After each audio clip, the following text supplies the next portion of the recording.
heard me say it before, but I'm going to repeat it. American riflemen are the best riflemen in the world because the training they get is the best in the world. You've begun that training with the sighting and aiming exercises, and you're ready now to go on to the next step.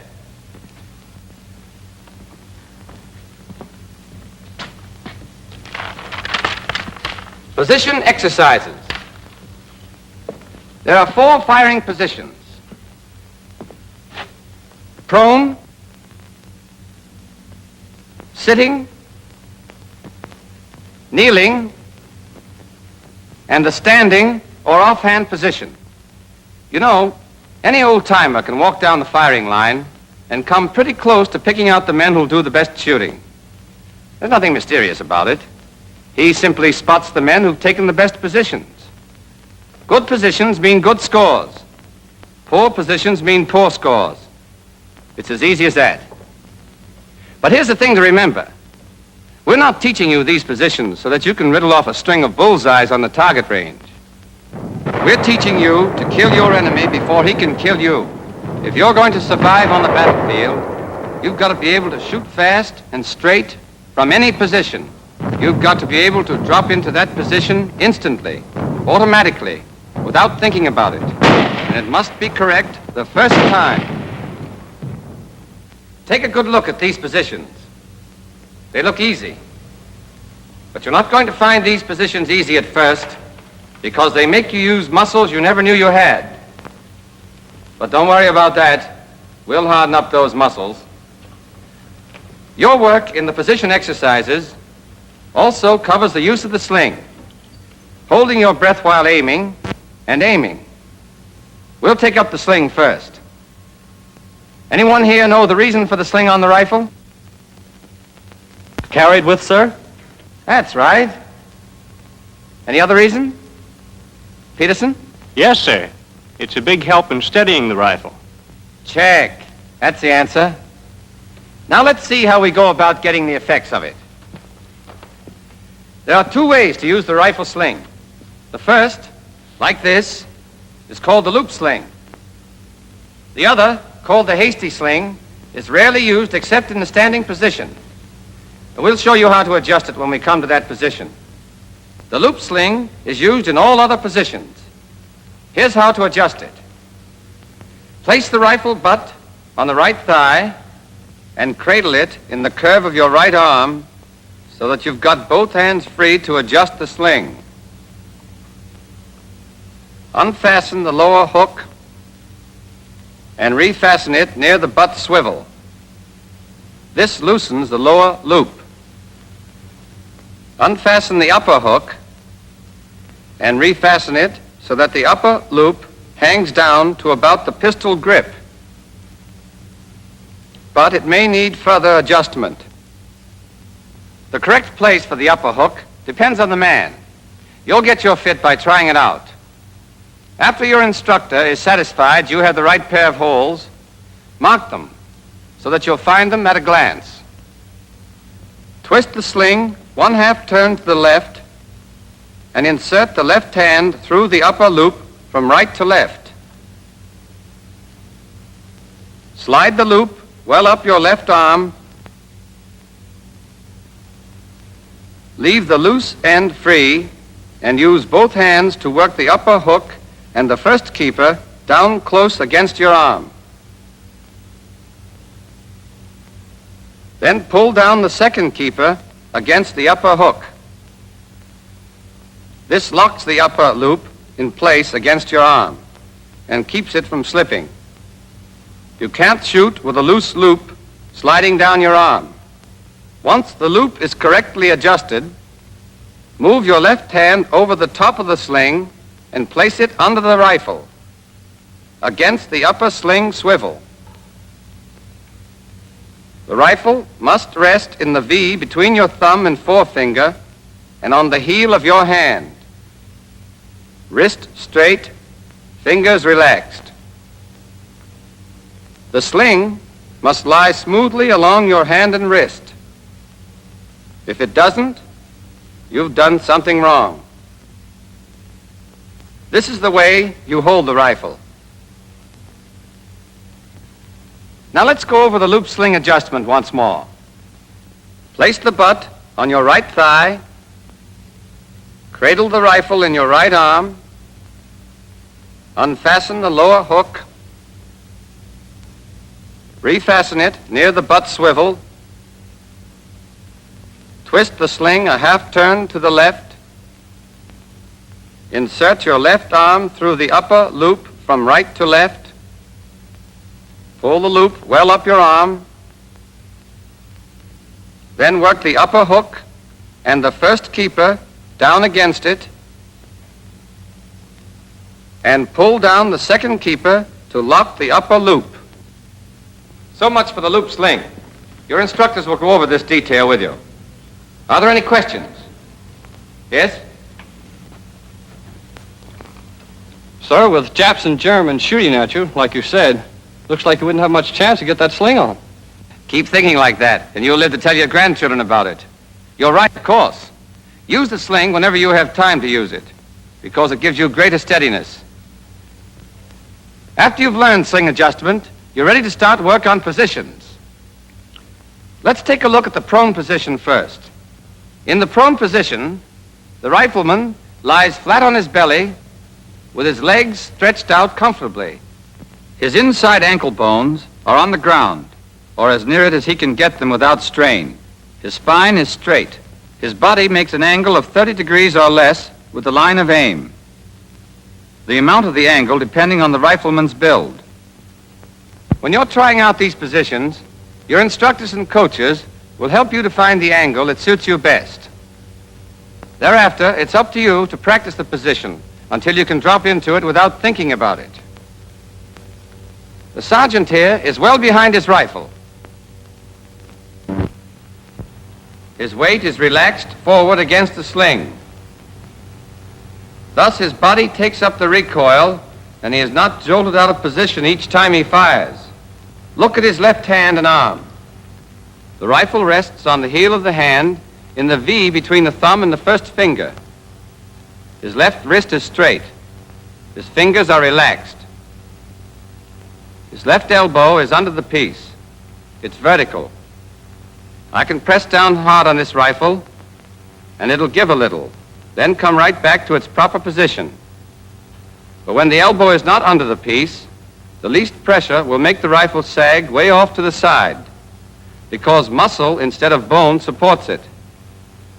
A muscle gets tired, a bone doesn't.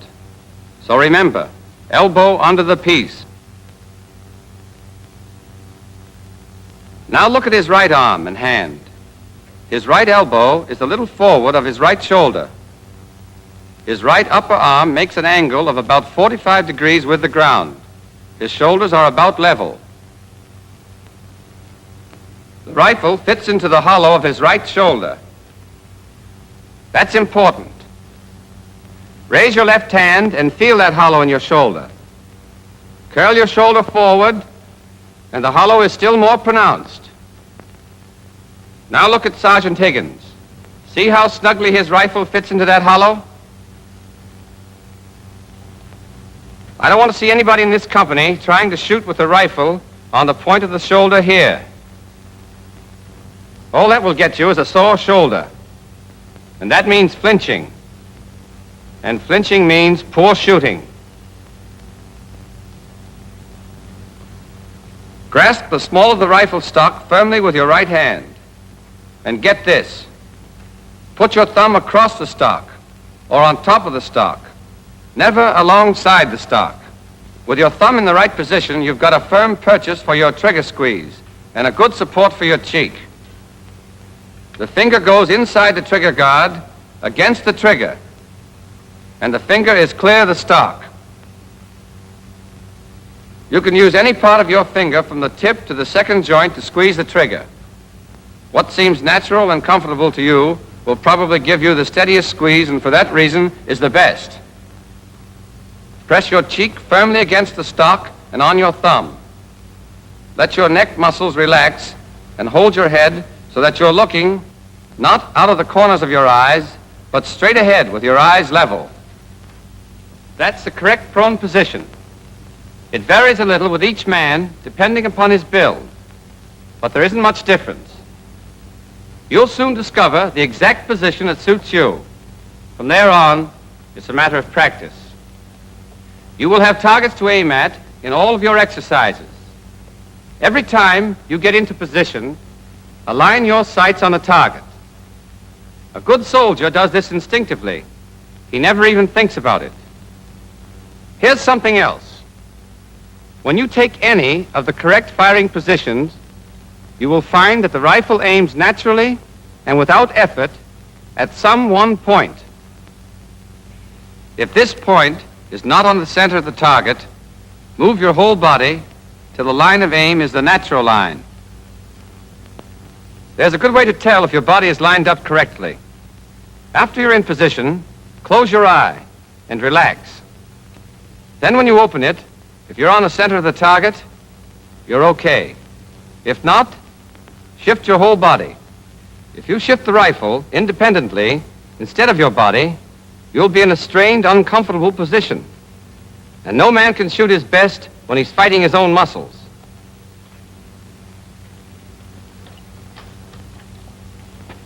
These men are demonstrating some of the things not to do, but they are common errors. Let's take a look at this first man.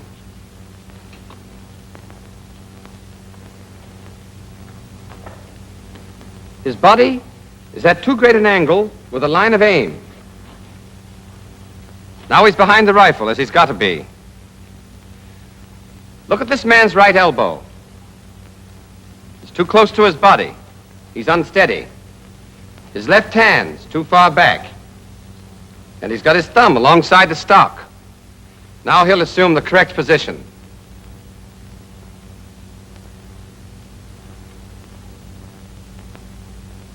This man's left elbow is not under the piece. They'd have a devil of a time staying on the target. Errors like this stand out plainly. Others are not so easy to pick up. When you're acting as the coach, keep a sharp eye on your pupil. When he's wrong, show him where he's wrong and why. Then make him take the correct position so the point will be burned into his mind. Don't forget, when you take the prone position correctly, the muzzle will automatically drop back on the target after each shot. This saves time. And in battle, a few seconds are enough to settle the argument between you and that guy on the other side. Now, the sandbag rest position is just like the prone position, except that a sandbag is used to support the left forearm, wrist, and hand. The pupil takes the correct prone position and aims at his target. The coach then manipulates the sandbag until it is slightly higher than the back of the pupil's left hand. The coach punches the sandbag with his hand until he gets a perfect fit. This is the coach's job. The pupil can't do it for himself. Next, he faces the pupil, straddles the rifle barrel, and slides the narrow side of the sandbag against the left forearm so that it supports the forearm, the wrist, and the back of the hand. Only the back of the hand rests on the top of the sandbag. It's a common error for beginners to rest the rifle on the sandbag, but it won't work. The sandbag supports the forearm, wrist, and hand. Now Sergeant Higgins is going to show you the sitting position, which is a good one in high grass, brush, or on sloping ground. For the sitting position, you'll usually have to make your sling 2 holes shorter than for the prone position. Your body faces half right from the target. As you sit, spread your feet apart. Farther apart than your knees, and brace your heels firmly. Get your toes down, flat on the ground, if you can get them there, and relax your ankles. Keep your knees straight up, not bow-legged, and keep them fairly low, about 10 inches off the ground. The point is that you've got to get the back of your left upper arm firmly braced 3 or 4 inches down on your left shin. In this way, with your left elbow under the rifle, where it belongs, the weight of the rifle comes straight down on your leg. Hold your right hand and arm as you do in the prone position against your right knee so that your right shin bone forms a block for your upper arm. Lean well forward from your hips, not your waist. Keep your back straight and your weight forward. Don't rest your elbows on your knees. You'll wobble. Your elbows will roll around. No man can shoot in a position like that. Get your arms well down on your legs, several inches. Remember that left elbow. Keep it under the rifle. Now you've got a solid, steady position, and you won't be knocked off balance by the recoil. That's the normal sitting position. It's the best one, and it'll be used in this company. We may have a few men of exceptional build who are not suited to it. Heavy men may have to use the crossed ankle position.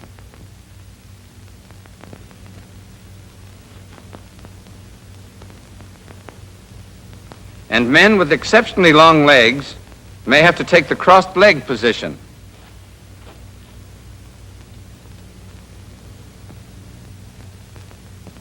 But your platoon leaders will decide which men, if any, are to use these alternate positions. Now, if there are no questions, we'll go on to the kneeling position. Your sling is usually the same length as for the sitting position. First, the half right face.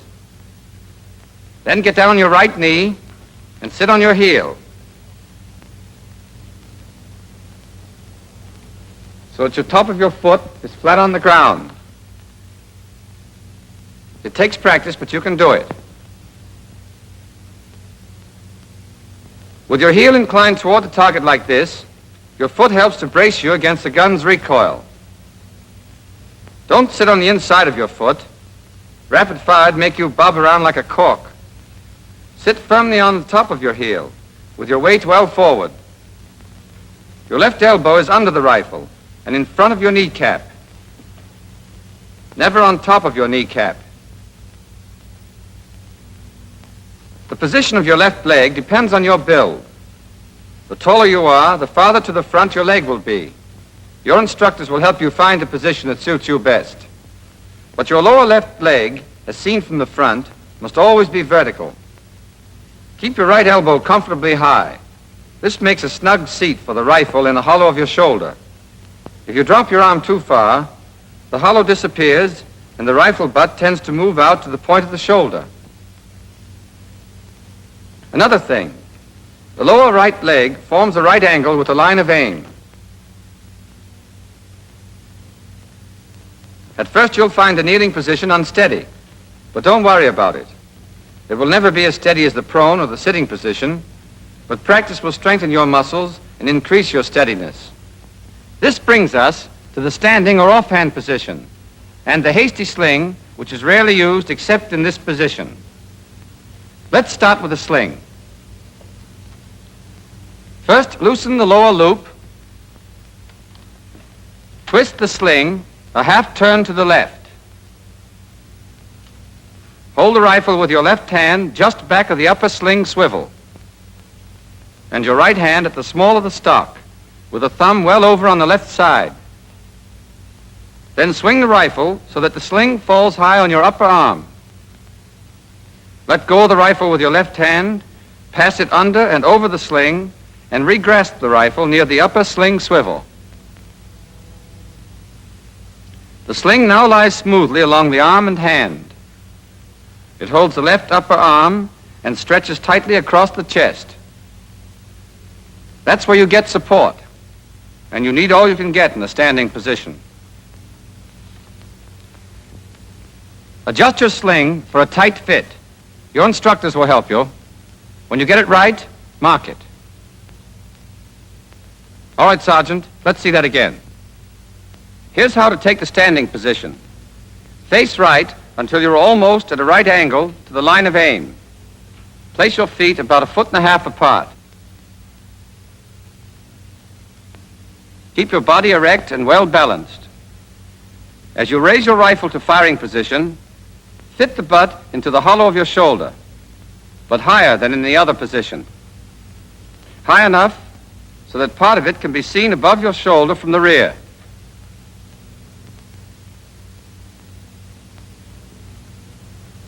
If the butt is too low, you'll have to strain your neck to get at the sight.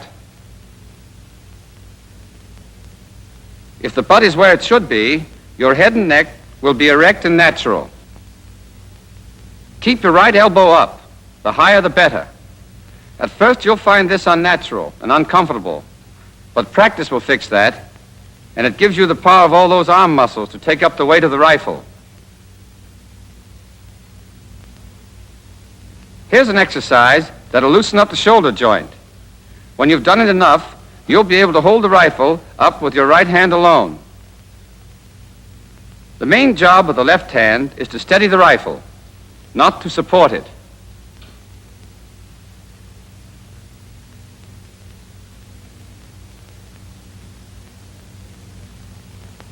Keep your left elbow well under the rifle, and the left hand as far forward as you can get it without strain or discomfort. At best, the standing position is unsteady, but you have to use it on the range, and you have to use it in battle. So it's up to you to make the most of it, and that means plenty of practice. Nearly every recruit gets a brilliant idea of how to overcome this unsteadiness. He pulls his left arm back against his ribs, balances the rifle delicately on his thumb and 2 fingers, and blazes away. But that doesn't work, does it, Sergeant Higgins? No, sir.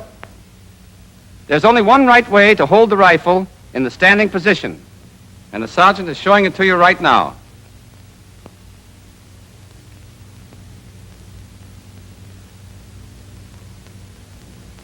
Thank you, Sergeant Higgins. Now you know the positions. I've given them to you one after another to let you compare them, see where they're different and where they're the same.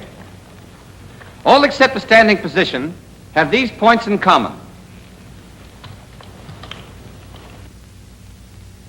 Always hold the rifle at the small of the stock with your right thumb on top of or across the stock, but never along the side. Always keep your left hand against the upper sling swivel, with the rifle in the crotch formed by the thumb and the first finger. Wrist straight, fingers relaxed. Always have your left elbow under your rifle, and always squeeze the trigger with whatever part of your forefinger between the tip and the second joint feels firmest and most comfortable. Always press your cheek firmly against the stock, and hold the butt of the gun in the hollow of the shoulder. In the standing position only, your left hand need not be against the upper sling swivel. Put it as far forward as you can comfortably. And your left elbow doesn't have to be directly under the rifle. Make these habits automatic, and they'll save you time and help you get a well-aimed shot off in a hurry. In these position exercises, of course, you don't squeeze a trigger. That comes later. But as soon as you're in any of the firing positions, you must hold your breath and aim. You do this in dry shooting, and you do it in actual firing. We'll show you the right way to hold your breath and still be comfortable. Take an ordinary breath, then let a little out. Then hold the rest of that breath while you aim and fire. To keep the air in your lungs during aiming, close your throat by swallowing. But don't hold your breath too long. If you do, your muscles will get tense, and your eyes will blur, and you'll get wobbly.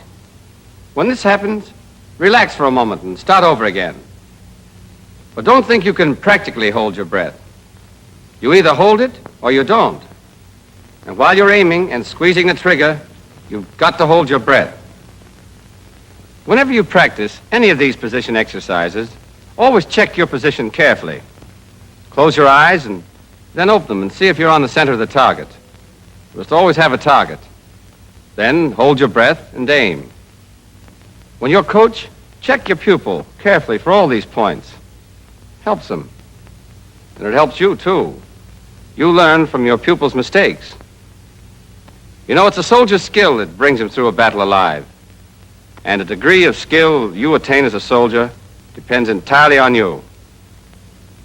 You've got to master not just one firing position, but all four. The enemy isn't going to give you a chance to choose the one you like best. You may be standing in a foxhole with your elbows on the parapet, or behind a tree, or a wall, kneeling in a shell hole, or heavy undergrowth, sitting in a sniper's post, or in a field, or you may be prone in a ditch, or out in the open. That's why we teach you the four firing positions and drill you in them until they become second nature, to get you ready for the tough spots. There'll be plenty of tough spots. And when you get into one, your whole job will be to get your shots off fast and hit what you're shooting at. So work on the firing positions now while you can.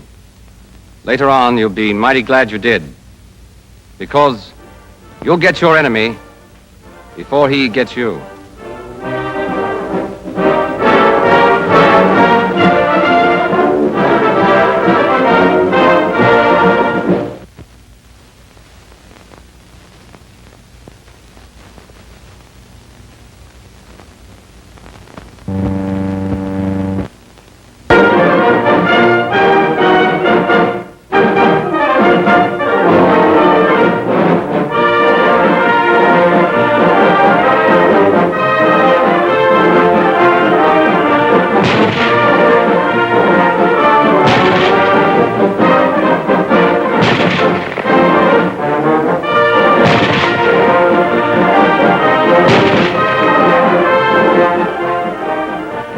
In our work so far, we've learned what the correct sight picture is and how to get that picture into the sights of the rifle and hold it, whether you're prone, sitting, kneeling, or standing. Today, we take up the most important thing in rifle marksmanship, the trigger squeeze.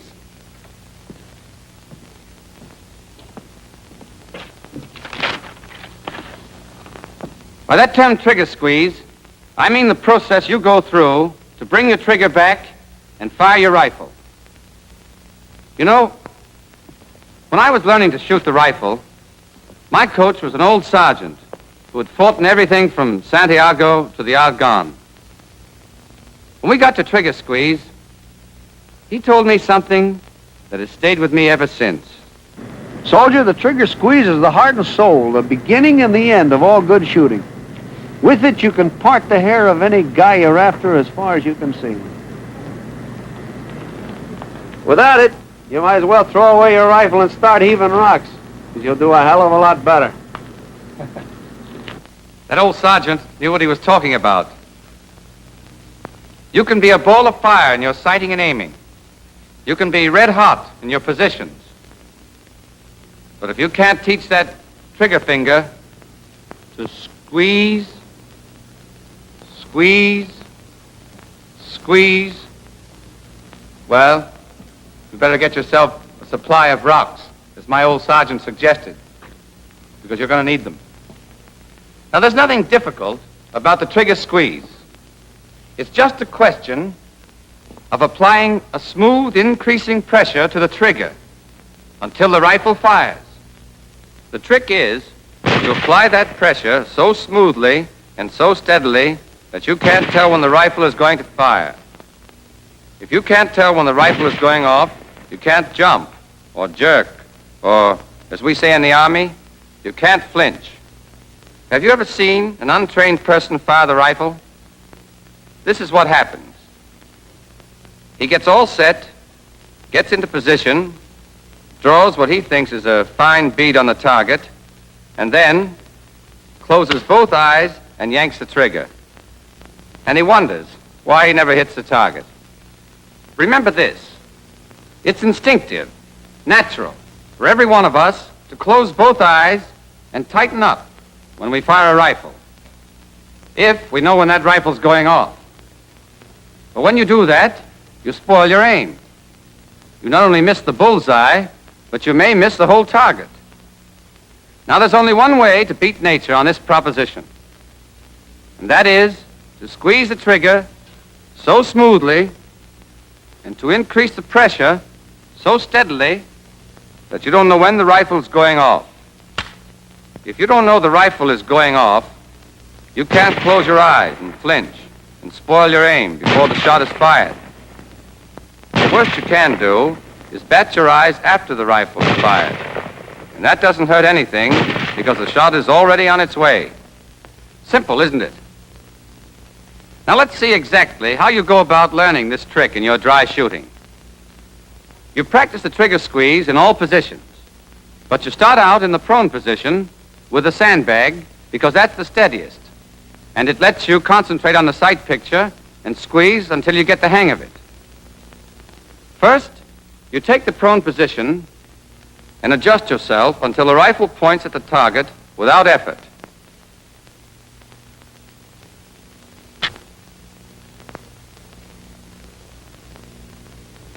Then the coach fits the sandbag.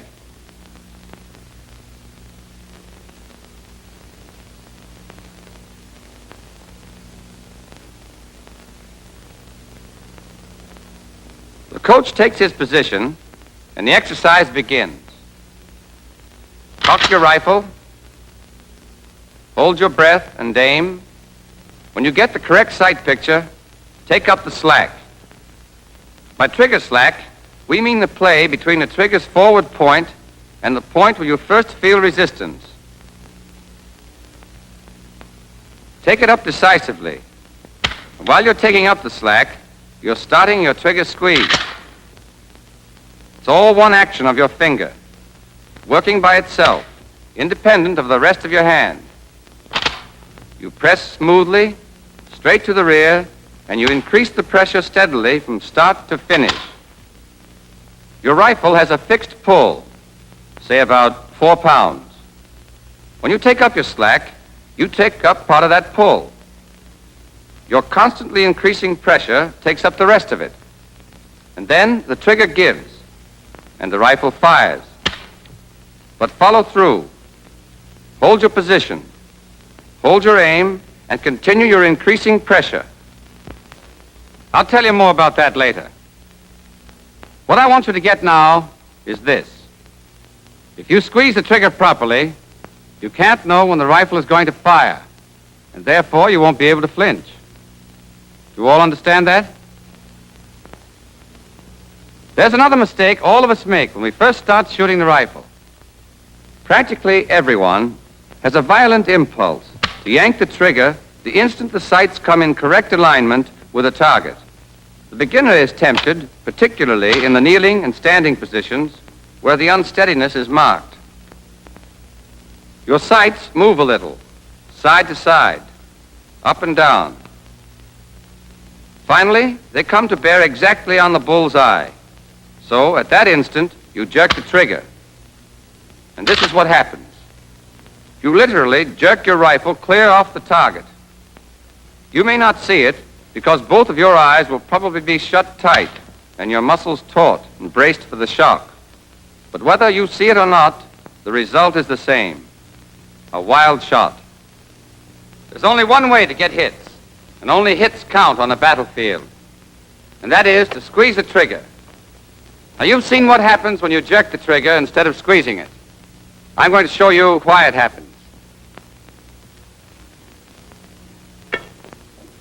Let's assume that I'm shooting at a target 500 yards away.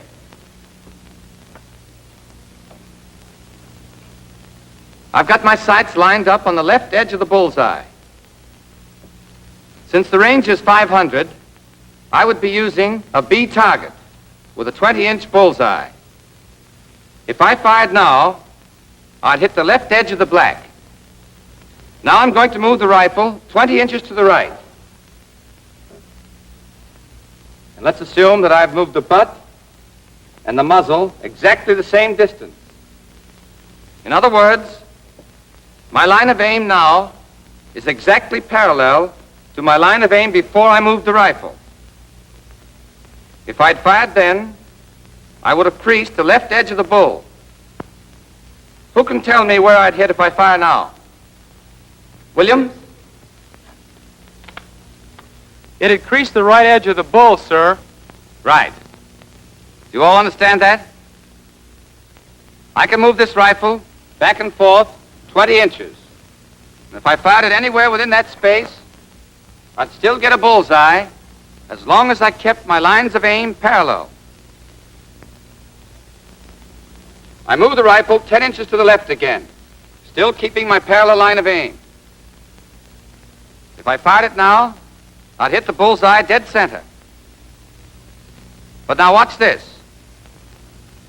I'm going to keep the butt in place and move the muzzle of the rifle just 1 inch. The butt stays the same as it is. I've moved the muzzle only 1 inch. If I fired now, where would it hit? Norton? It would go off to one side, sir. I don't know just where it would hit. Neither do I know just where it would hit. But I can tell you this. It would miss the center of the bullseye by about 35 feet. Get that, 35 feet. The point is, when you jerk the trigger, you twist the rifle off the line of aim. When your sights are on the target, you can move your whole rifle from side to side, the width of the bullseye, and still hit it, if the rifle always stays parallel to the line of aim. But if the butt of the rifle remains stationary and you jerk the muzzle off to one side as much as 1 inch, your bullet will miss the target by about 15 feet at 200 yards, by 21 feet at 300 yards, or by 35 feet at 500 yards. A half-inch movement of the muzzle means a miss by 17 or 18 feet at 500 yards. A quarter-inch movement will cause a miss by 8 or 9 feet. And even a movement as small as a 1/16 of an inch may make you miss the bullseye. That's why it's so important to take the correct position, so that your rifle and your whole body aim directly at the bullseye. Then, when you squeeze the trigger so smoothly that you don't know when the rifle's going off, the strike of your bullets will be changed only by the natural parallel movements of your body, and your shots will be good. The unsteadiness caused by the natural movements of your body does not seriously affect the aim if you squeeze the trigger correctly. Okay, let's see if you got the point so far. What happens if you jerk the trigger? Harris? It'd throw your rifle muzzle off the target. If you were shooting at a guy, you wouldn't hit him. Right. Remember it, and you'll get plenty of bullseyes. And guys, too. What should you do? Karinsky? Sir, you should squeeze the trigger so that you won't know when the rifle will go off. Good. Tell me when to squeeze it. O'Neill. You take your position, you hold your breath, you aim, you take up your slack, and then you pull the trigger. Do you pause after you've taken up your trigger slack before you begin to squeeze it? Austin? No, sir. Taking up on the slack starts you on the squeeze. Right. And you go on steadily applying pressure until the hammer falls. Do you flinch and spoil your aim if you squeeze the trigger properly? Marshall? No, sir. Why not? Because you don't know when the rifle's going off. Check. Here's all there is to it. Every time you squeeze the trigger, be sure to do these things. Apply a steadily increasing pressure and continue smoothly until the rifle is fired. I know this seems easy. It is, but it must be practiced over and over. You must develop the habit of thinking only of the sight picture. You must practice until the trigger finger works independently, as if it had a mind of its own. Are there any questions? Sir, How much time should you take to squeeze the trigger? The expert takes about 2 seconds to fire a well-aimed shot. He can do this because he knows his job so well that the whole procedure is almost automatic. Speed comes with practice, and he follows through. Here's what we mean by follow through. After the hammer falls, go right on for an instant doing what you were doing. Hold your breath and aim and apply your steadily increasing pressure on the trigger. This helps overcome the natural tendency to let go, which disturbs the sight alignment. All right. We've shown you how to squeeze the trigger and follow through. And we have a neat little way of checking up on you. With each shot, we have you call out where you think the bullet is going to hit. This is calling the shot. And you do it the instant after the shot is fired. It's a cinch to call your shots if you're squeezing the trigger properly. Well, then your eye is open, and you can see where your sights are aligned when the rifle fires. Of course, if you jerk the trigger or close your eyes and flinch, you won't be able to call your shot because you won't know where your sights are aligned when the rifle went off. The point is that only the man who squeezes the trigger properly can tell where his shot should hit. Here's the system we use to call our shots. Most of you know by now that a hit here is a 5. And in this circle, a 4. And in this one, a 3. Anywhere else on the target is a 2. A miss is a 0. Now, every time you fire a shot, imagine a large vertical clock face on your target with a bullseye in the center. This gives you a simple system of calling your shots. For example, suppose at the instant your rifle goes off, you see your sights aligned so that the bullet will hit here. Then you will call your shot a 4 at 12 o'clock because it's in the 4 circle and in the direction of 12 o'clock. A hit here would be a 3 at 7 o'clock. Here, a 2 at 2 o'clock. And here, a 4 at 11. And here, a pinwheel 5. On the range, you call your shots at slow fire. You and the coach compare the called shot with the actual shot to see if you know where you are aiming when the piece is fired. In dry shooting, there's no way to check whether or not you call your shots correctly, but it's to your advantage to do so. It helps you to develop the habit of concentrating on the sight picture and forgetting the trigger finger. It helps you to develop the habit to call the shot, as you'll do on the range. Now, in the trigger squeeze exercise, as in all the others, the coach must check every step. He sees that the sights are properly blackened and the sling correctly adjusted. He checks the pupil's position. If it's wrong, he tells him why and corrects it.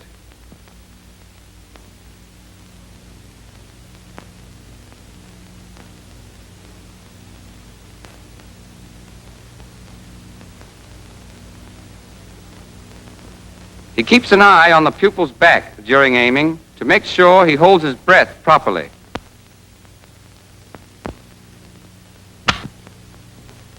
He sees that the pupil takes up the slack and squeezes the trigger properly. He watches his eye to make sure he does not blink. When the pupil is actually firing the rifle, you can chalk up a flinch for him any time you see his eye close. The flincher closes his eye just before the explosion. Therefore, you can see it. If he doesn't flinch, you won't see his eye close because your eyes and his will close involuntarily at the sound of the explosion. Are there any questions about anything we've covered today? Okay. You're going to hear these things over and over again from your coaches, your squad leaders, your platoon leaders, and me. You're going to hear them and practice them until they become so much a part of you that you couldn't forget them if you wanted to. If you acquire these correct habits in your preparatory work, you'll find that the actual firing on the range is as simple as shooting fish in the kitchen sink. To be a good shot, you must dry shoot or squeeze off 100 or more shots for every round fired, and with as much care. Remember, skill in squeezing the trigger correctly is the best life insurance you can get.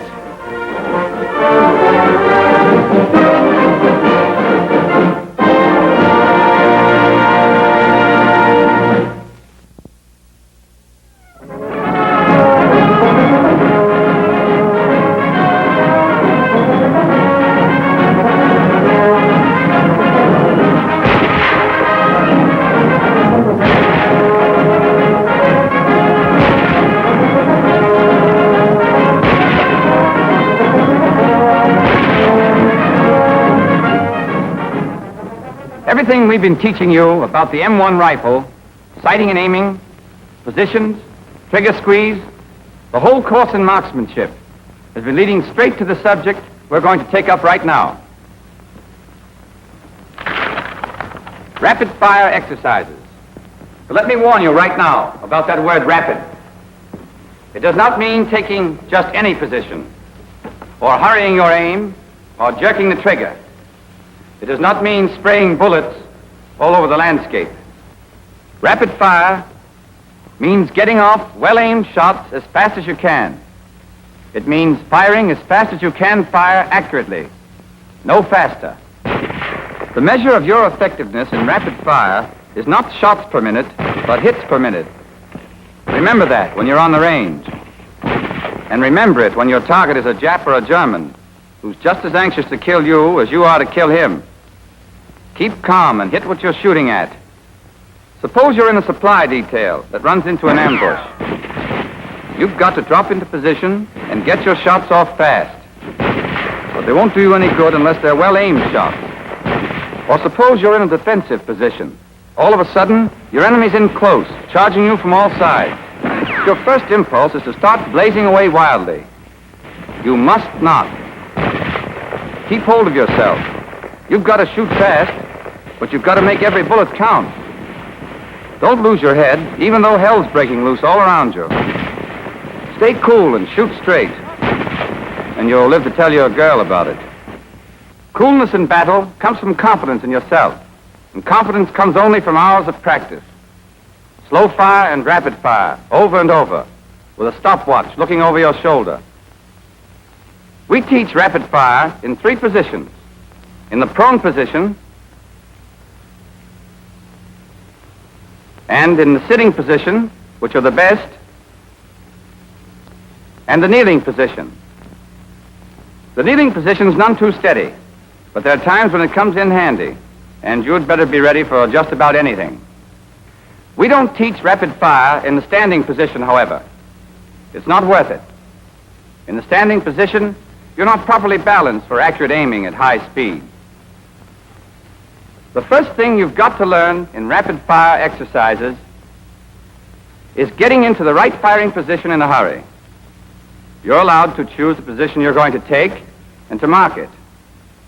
For the prone position, drop to the ground, get set, and line up your sights on the target.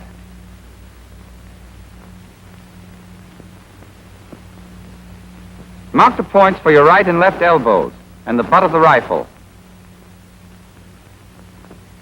Then, keeping your feet in place, stand up.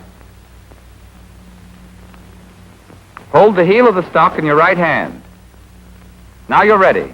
At first you practice getting into the prone position by the numbers. On the count of 1, bend your knees to the ground and throw your weight back. On 2, place the butt of your rifle on the ground at the spots you marked for it. At 3, place your left elbow on its mark. At 4, take the butt of the rifle off the ground and fit it into the hollow of your shoulder. At 5, return your right hand to the small of the stock and drop your right elbow to the ground on the spot marked for it. Now immediately line up your sights on the target. Hold your breath, aim, take up the trigger slack, and squeeze off the shot. Now, if your position is right, your rifle will naturally fall back on the target after each shot, and you can fire a whole clip with only slight pauses between to get your sights in perfect alignment. At first, you'll practice by the numbers, so that your coach and instructors can check the accuracy of each position and movement. Take it by the numbers once more, Sergeant. Yes, sir. Ready position. 1, 2, 3, 4, 5. Once you've learned it by the numbers, you'll practice against time, so that you can check your progress, see how you're going. We start you slowly and speed you up gradually until you can take your position, aim, and get off your first shot in 9 seconds. Here's how it goes in dry shooting. Watch how smoothly the 5 steps flow together into one continuous motion. Go ahead, Sergeant. Lock. Simulate load. Ready on the right. Ready on the left. Ready on the firing line. Target. Up.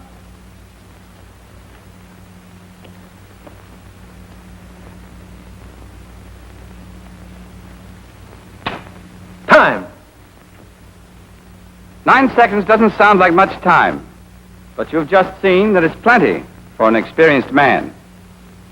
It won't be long before you'll melt smoothly into your prone position with seconds to spare to squeeze off your first shot.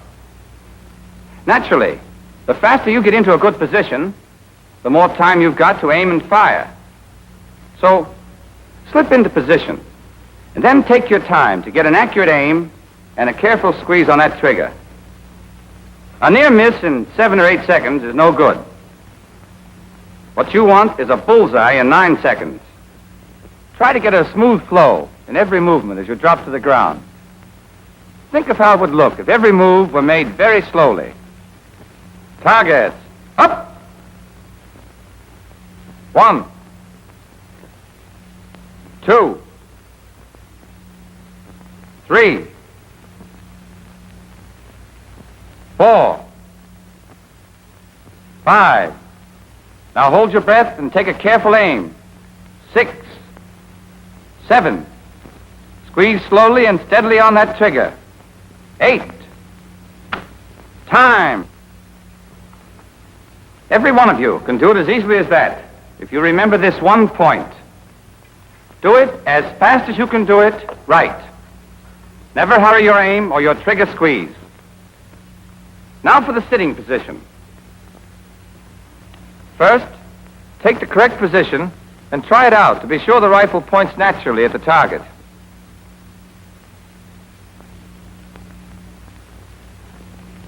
Then mark the places for your heels and your seat. Stand up in the marks for your heels. At the command, targets up, drop quickly on the spot marked for your seat, breaking the fall with your right hand. There's another way of getting into the sitting position that you may find easier. After you've marked the places for your feet, cross your legs and rise. Stand with your legs crossed until the command targets up. Then bend your knees and sink to the ground.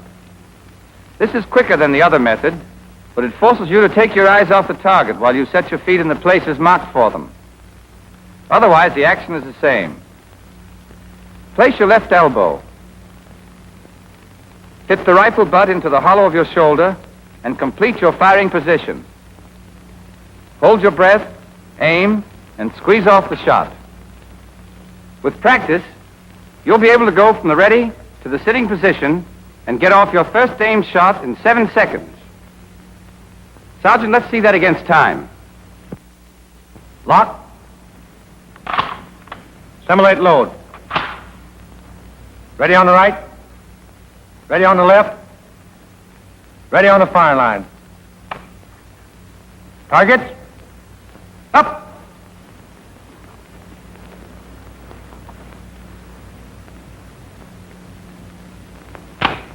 Time. Here, too, of course, the quicker you take the correct position, the more time you've got to squeeze off your shot. The exercise in the kneeling position is like the other two. You mark the places for your feet and your right knee and get up.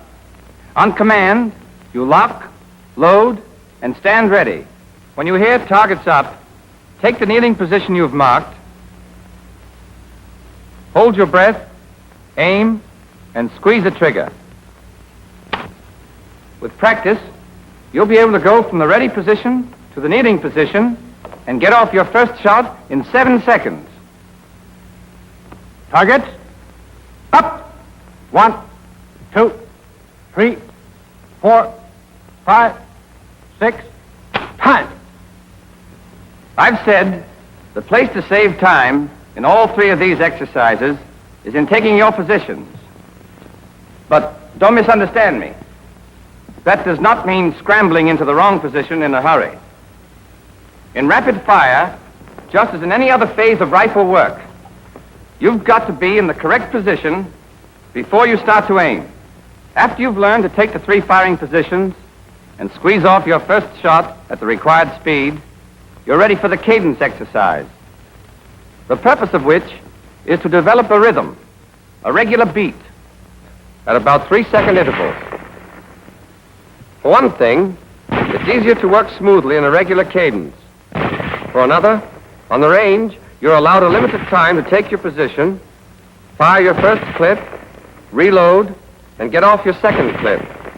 And the 3-second interval will bring you out comfortably within the time allotted. We don't expect you to be able to do it all at once. We'll start you dry shooting at the rate of an aimed shot every 5 seconds.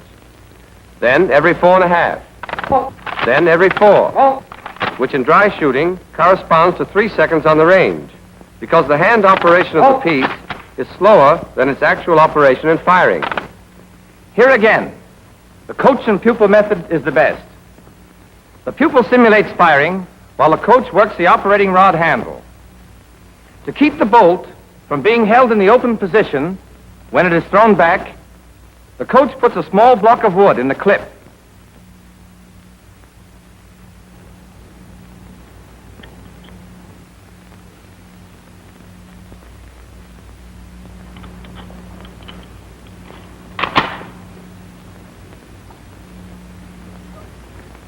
There are several other ways to get the same result. But in this company, we find this method the easiest and the best. Your squad leaders will have a supply of these blocks and will issue them when they are needed. Let's take the exercise at 5-second intervals. Hammer down. Coach is ready. Bolt.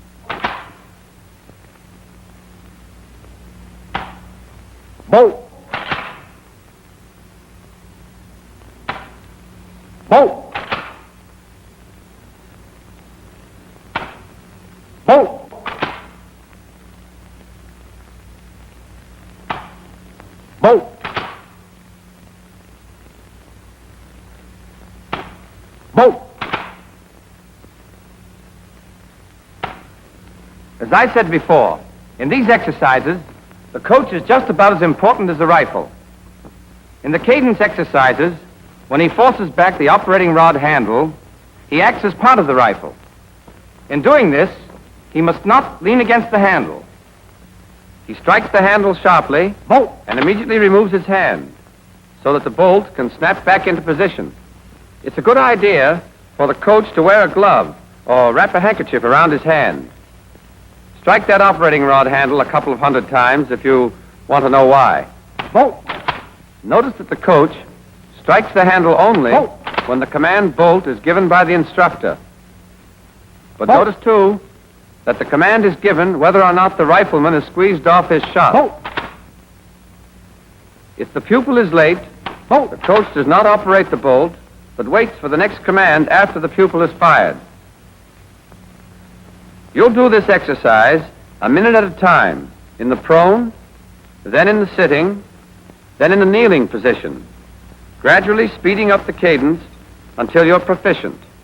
In cadence exercises, be sure to take the correct position so that your sights return automatically to the aiming point after each shot. Keep your eye constantly on the sight picture and squeeze that trigger with a steadily increasing pressure until the hammer falls. Then keep your finger on the trigger for the next shot. Yes, I'll say it again.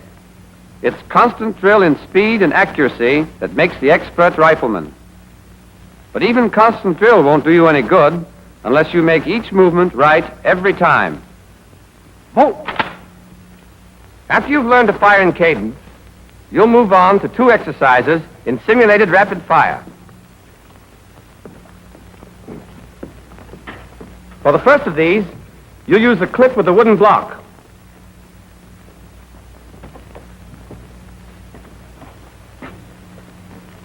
On the command targets up, you'll go from standing to the prone position and squeeze off your first shot in 9 seconds.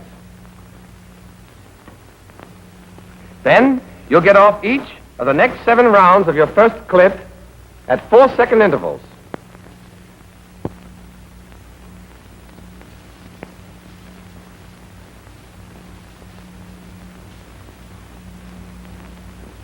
But there won't be anybody to call off these intervals for you.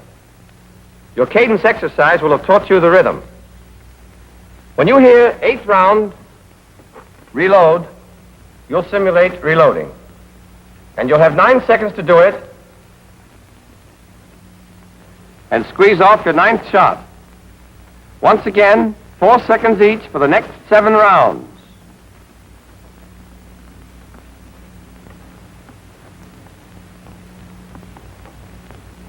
When you hear last round, you'll still have 5 seconds extra before the command cease firing.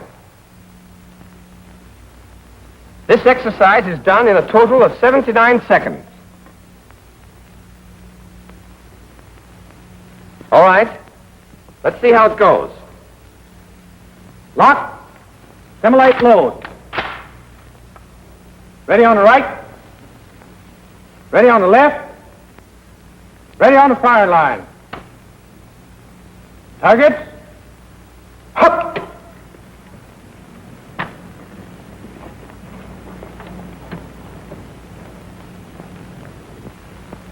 Good. First round. The first shot should be fired in the first 9 seconds. You've got 4 seconds for each of the next 7 shots. 4.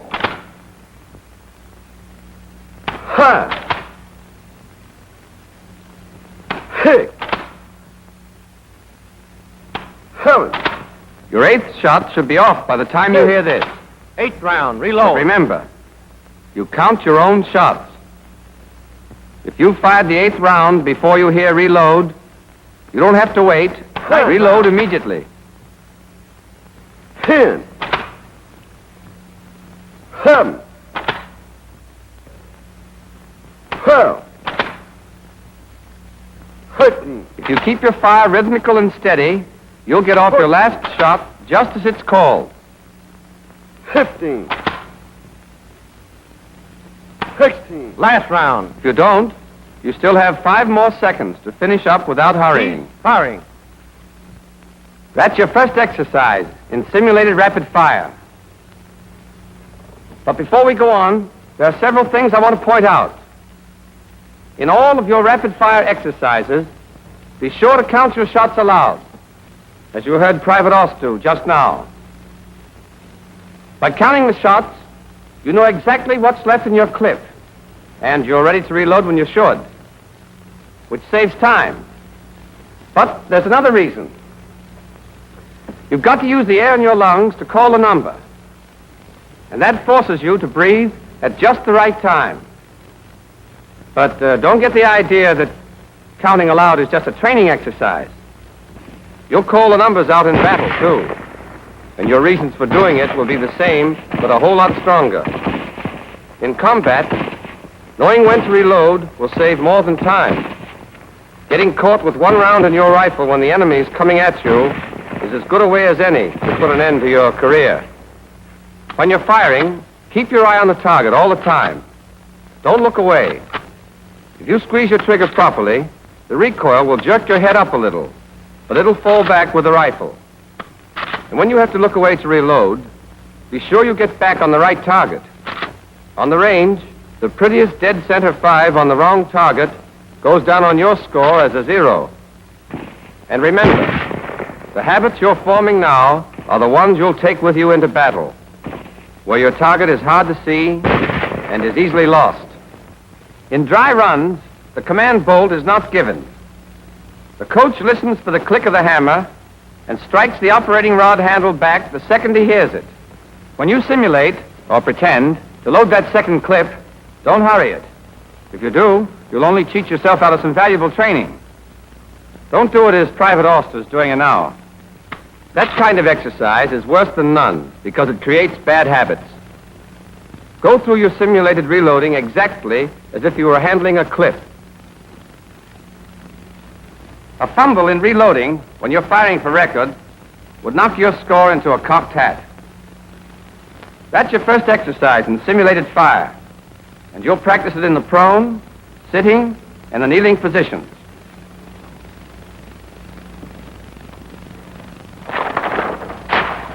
You're allowed a total of 79 seconds for the prone exercise, but only 74 seconds for the sitting and kneeling.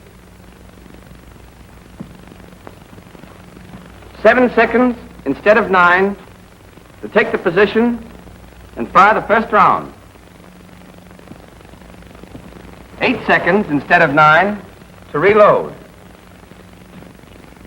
And 3 seconds extra instead of 5 at the end.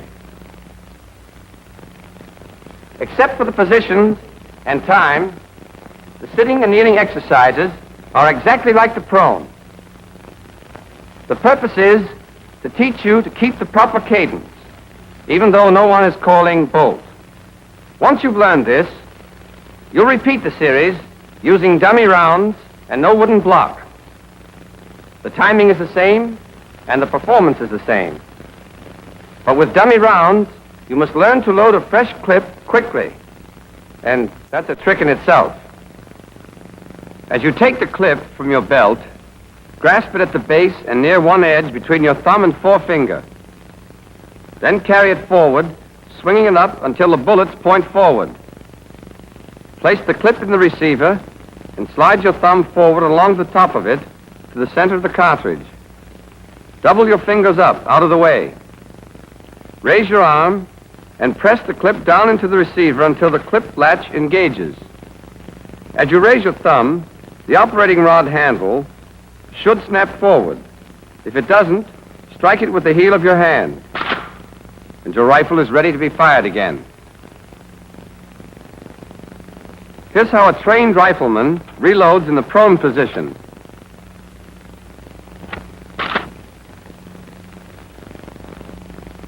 In the sitting position,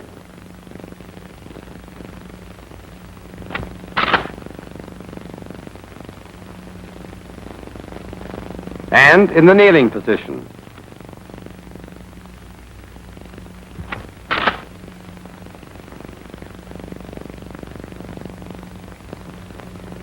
When you first do these exercises, you'll feel that 79 and 74 seconds are going to rush you. But there's plenty of time to get off those 16 shots. So don't try to beat the clock. That won't help your score. When you get on the range, you're scored on your hits. Don't get buck fever. The stopwatch is important, but don't let it push you around. Don't be in such a rush that you spray bullets all over the target. If you're going to shoot wild, you can get all your shots off in 30 seconds. But don't do it. When a recruit does, and then turns and finds an old-timer beside him, just loading his second clip, well, he feels like a fool. Take it easy. There's no time to pick daisies, but there's plenty of time to fire 16 shots and get 16 bullseyes. And remember, even 12 bulls are better than 16 threes. So don't get excited. Slow and careful. That's the rule that brings in the high scores on the range. And it's the rule that mows them down in battle. Up to now, we've been discussing the pupil and what he does. Now let's look at the coach.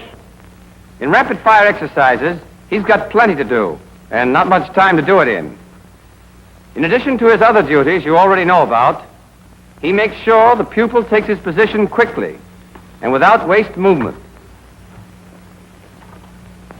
That he takes up the trigger slack with one decisive action and squeezes the trigger correctly. 1, 2, 3, 4, That he breathes after each shot. 5,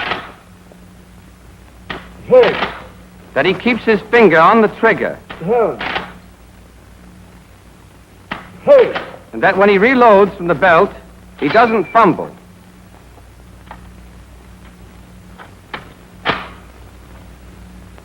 The moment the hammer falls, the coach throws the operating rod handle back sharply and gets his hand out of the way. 10, In rapid fire, the coach is the key man. He's got to know his stuff 12, and keep his eyes open. If he's on the job, he can help his pupil a lot, 14, and himself even more. 15,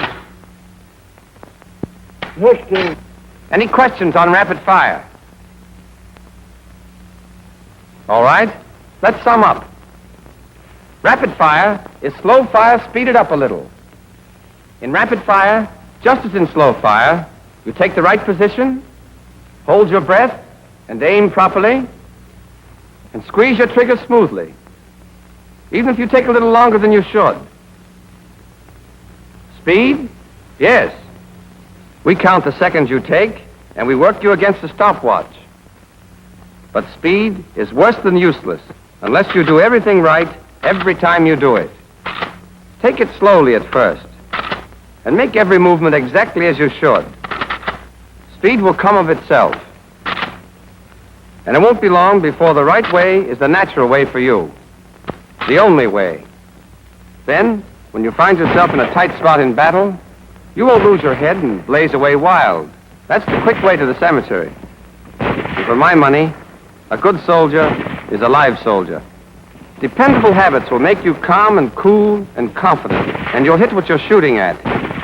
That's pretty important, when what you're shooting at is shooting at you.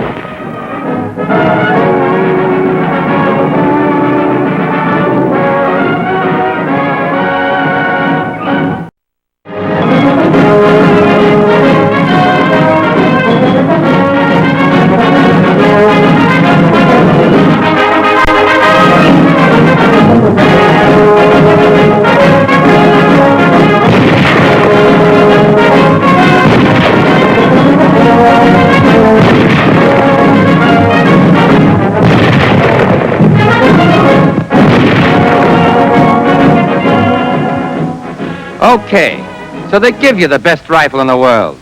So what? Me? I'm sick of monkeying around. What I want to know is, when do we get to shoot this M1? I heard a man in this company say that yesterday, and I've got a hunch a lot of you feel the same way. So, I want to answer the question now. You'll start shooting the M1 when you're ready. And that means when you've mastered the groundwork we're teaching you in this course. You've had sighting and aiming, firing positions, trigger squeeze, and the principles of rapid fire. We've been training your eyes and your muscles for the job of shooting. And now your brains are going to get a workout. So this is a skull practice session. We'll take elevation and windage. I'm going to show you how to raise or lower your sights to take care of the natural drop of your bullet, and how to move your sights right or left to allow for the effect of the wind on your bullet's path to the target. Look at the sights on your rifles. Your front sight is fixed, and your rear sight is movable. It has two knobs, the windage knob to move it from side to side, and the elevating knob to move it up and down. turn these knobs, you notice that they don't rotate freely. They click as you twist them, and those clicks are important. For each click, your sight moves an exact distance, and that's the way you keep track of the adjustments you make. All right, let's talk about elevation first. If you've ever thrown or hit or caught a baseball, you know the principle of elevation. You know that no matter how fast it's traveling, a baseball keeps falling all the time it's in the air. The farther it goes, the farther and faster it falls. Exactly the same thing is true of a bullet. Well then, suppose you're firing at a target 300 yards away, and you make no allowance for the fall of the bullet. Suppose that when it leaves the muzzle of your rifle, the bullet's heading straight for the center of the bullseye. But it drops. It starts to fall as soon as it leaves your rifle, and it keeps on falling. The distance it falls in the first few yards isn't worth worrying about. But at 300 yards, your bullet will drop 20 inches or more. It'll drop right off the bullseye. You've got to tilt your rifle up a little to allow for that drop. Suppose you raise your rear sight. But you keep our old friend the correct sight picture. The line of aim must always be the same. So, setting your rear sight higher makes you tilt your rifle up. The higher your rear sight, the higher the tilt of your rifle. Do you get that? When you adjust your rear sight for elevation, you simply fix the exact amount you're going to tilt your rifle. That means how much you're going to raise or lower the hit of your bullet on the target.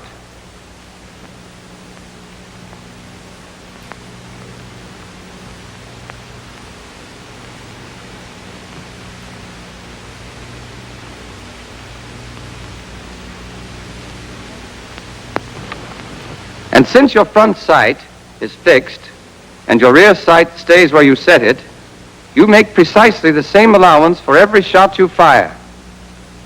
And that's where the elevating knob clicks come in. As I told you, each click moves your rear sight up or down an exact distance. When you change your rear sight, then, you tilt your rifle a corresponding amount. And this moves the hit of your bullet on the target a distance in exact proportion to the movement of your rear sight. At 100 yards, one click of elevation moves the hit of your bullet on the target up or down 1 inch. At 200 yards, one click moves it 2 inches. At 300 yards, 3 inches. And so on. That's what the book means when it says, one click of the elevating knob moves the strike of the bullet 1 inch on the target for each 100 yards of range. To move the hit of the bullet up, raise the rear sight. To move it down, lower the rear sight. And that's all there is to it. Now let's see if you've got that. You're firing at this target at 200 yards. Your first shot hits 10 inches low. What are you going to do about it? Thompson? Sir, at 200 yards, each click raises the bullet 2 inches. So you take 5 clicks to raise it 10 inches. Right. One more. Your range is 500. You've made too big an allowance, and your first shot strikes 5 inches too high. What do you do about it? Hopper.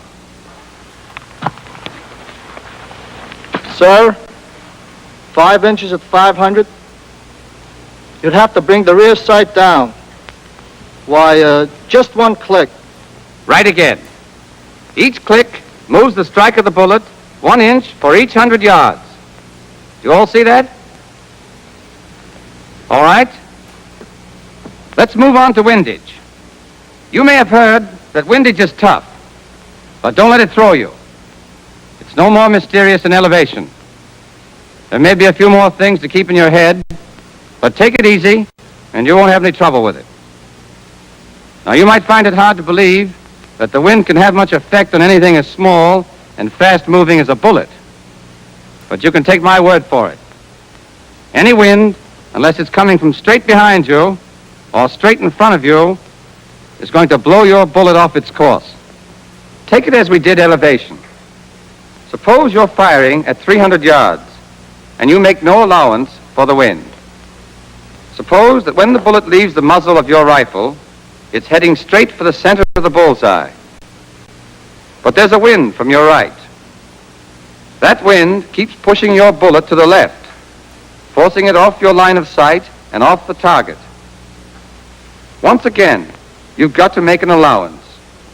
You've got to start your bullet off to the right of your line of aim, so that the force of the wind will push it over into the bullseye. In other words, you've got to point your rifle into the wind. If you were shooting an old-time squirrel rifle with fixed sights, you'd have to guess at windage correction. You'd have to sort of aim into the wind a little.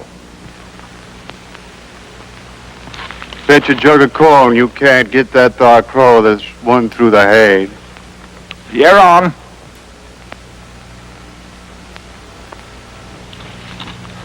Right, smart wind blowing.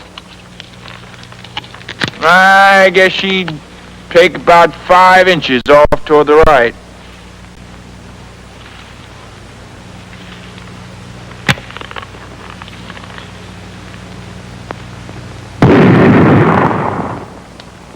That's what we call taking Kentucky windage, aiming each shot into the wind by guesswork. And if you had nothing better than a hillbilly rifle, that's what you'd have to do. But you've got an M1 rifle, and it's a different story. It's true, you have to start with a guess at the effect of the wind. And we'll show you some tricks about making your guess accurate. But with the M1, you've got a movable rear sight, and you take right windage by moving it to the right,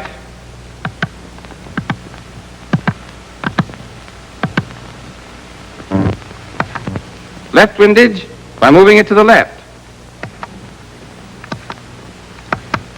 Then when you've made your adjustment, you line up your sights on the target, taking the same sight picture you always do. But now, you're not sighting straight down along the rifle barrel. And as a result, you angle your rifle to one side. The farther to the right or left, you move your sight. The farther to the right or left, you point your rifle. Do you see that?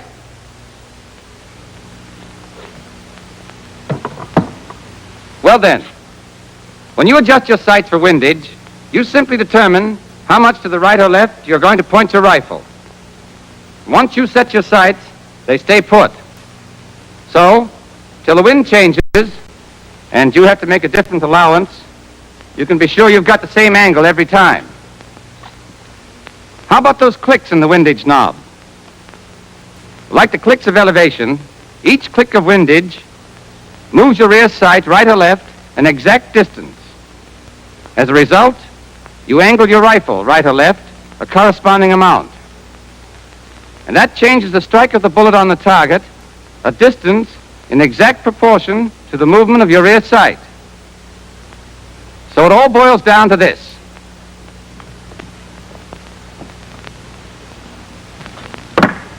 One click of the windage knob moves the strike of the bullet 1 inch for each 100 yards of range.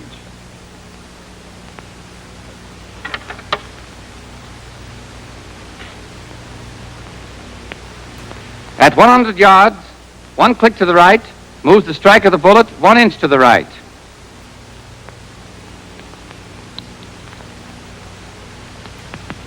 At 200 yards, it moves it 2 inches.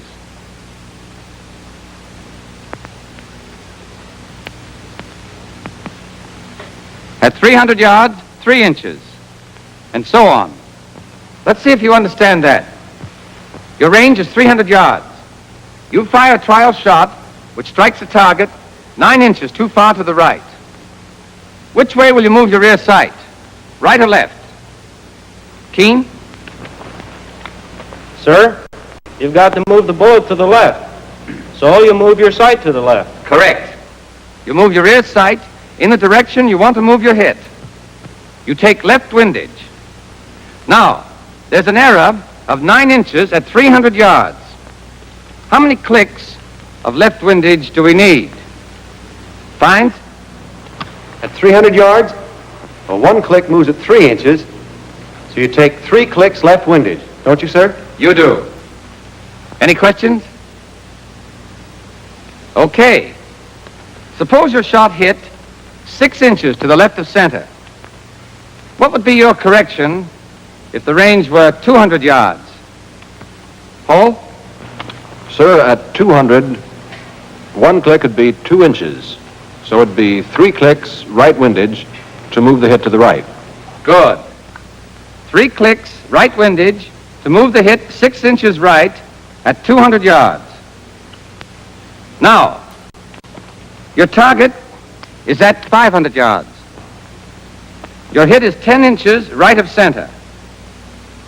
What's the correction? Murphy? 2 clicks left windage, sir, because it's 5 inches per click for 500 yards. Excellent. Now, what about that wind you're going to allow for? How can you guess? How can you be fairly sure in advance what effect the wind is going to have on your shooting? There are some good tricks to it, and they're not hard to learn. To begin with, I don't have to tell you that there are 2 things about any wind that are important. One's its speed, and the other's its direction. In the Army, we always speak about wind directions by the clock system. It's simple and convenient. Imagine yourself in the middle of the face of a big clock. Directly in front of you is 12 o'clock. Then 3 o'clocks to your right, and 9 o'clocks to your left. 6 o'clock straight behind you, and the other hours are in between. We name a wind by the hour it's blowing from. A wind from directly in front is a 12 o'clock wind. From the right, a 3 o'clock wind. From behind, a 6 o'clock wind. And so on, around the clock. 1 o'clock, 4 o'clock, 8 o'clock, 11 o'clock wind. The Lord knows that's easy. Just remember, you're always in the middle, facing 12 o'clock, and the rest's a pushover. So we come to the other important factor, the velocity or speed of a wind. We measure the speed in miles per hour, and your common sense is enough to tell you that a 10-mile wind will have twice as much effect on a bullet as a 5-mile wind from the same direction. But how are you going to figure out a wind's speed? Well, the best thing to have is plenty of experience. An old-timer can just look at a wind and feel it on his face and give you a close estimate of its speed. But not many of you have the experience it takes. So, you'll just have to figure it out. You can get some help by using your eyes. Watch what the wind does to grass or trees or dust or smoke or anything else it's blowing. At first, that won't tell you much about the wind speed in miles per hour. But you'll be surprised how soon you'll get the feel of it. In the meantime, there are a couple of simple rules that you can use. Here's one. Take something light, like dust or a blade of grass. Toss it into the air and watch where it falls. Point with your whole arm from the shoulder at that spot. Then estimate the angle between your arm and your body. Most of you know that a right angle is 90 degrees. When you hold your arm out straight then, the angle between your arm and your body is 90 degrees. All right. I'm pointing at the spot where the grass fell. My arm is a little less than halfway up, so I'll say the angle under it is 40 degrees. Got that? If this is a 90-degree angle, this is a 40. Now then, the rule is that you divide the angle under your arm by 4 to get the speed of the wind in miles per hour. Don't ask me why. Somebody made it up before my time and didn't tell me why. So I know it's near enough right to work. 1/4 of the angle between your arm and your body gives you the speed of the wind. All right, if this is a 40-degree angle, what's the speed of the wind? Lewis? 4 into 40's 10, sir. 10 miles per hour. Right. The angle between your arm and your body divided by 4 is the wind velocity in miles per hour. If my blade of grass fell there, what's the wind speed? Carol? That's a little more than halfway up, sir. About 60 degrees. Right. 60 degrees. What's the speed of the wind? 4 into 60 is 15 miles an hour. Okay. Remember that. 1/4 of the angle between the arm and the body. There's another rule of thumb. Or really, it's the same rule applied in a different way. You take the whole angle between your body and your arm when it's straight out and divide it into 5 equal parts.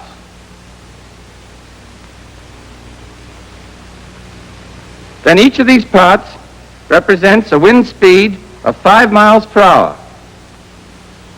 You see what I mean? You toss your dust or your blade of grass or whatever it is, just as you did before, and point to the spot where it falls.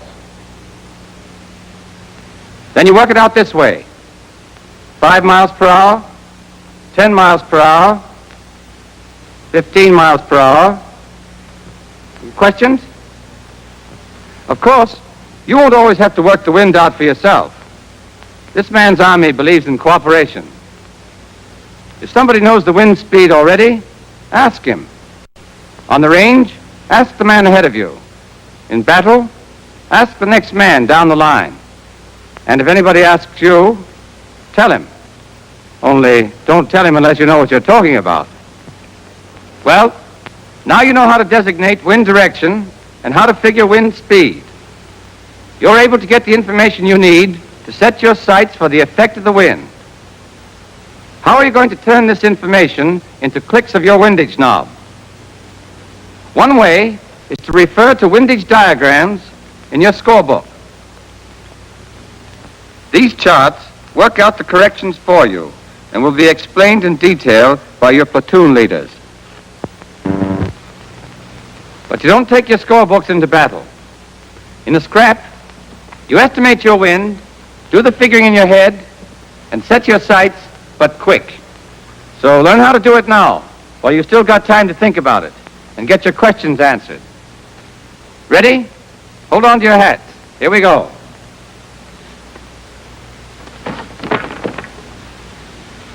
Here's the one-click windage rule. Range in hundreds of yards times wind velocity in miles per hour divided by 10 equals the number of clicks of wind allowance you've got to take for 3 and 9 o'clock winds. Now don't let that scare you. It's not as tough as it sounds. For instance, when it says the range in hundreds of yards, all it means is that you throw the 2 zeros away. When your range is 300, you'll call it a 3. 500, a 5. 200, a 2, and so on.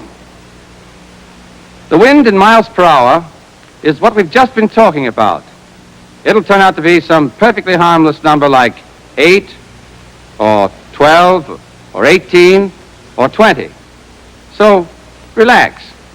That whole business, the range in hundreds of yards, times the velocity of the wind in miles per hour, is going to turn out to be easier than the arithmetic you did in school when you were 10 years old. It'll be about as hard as multiplying 3 times 15. You know your range. Say it's 500 yards.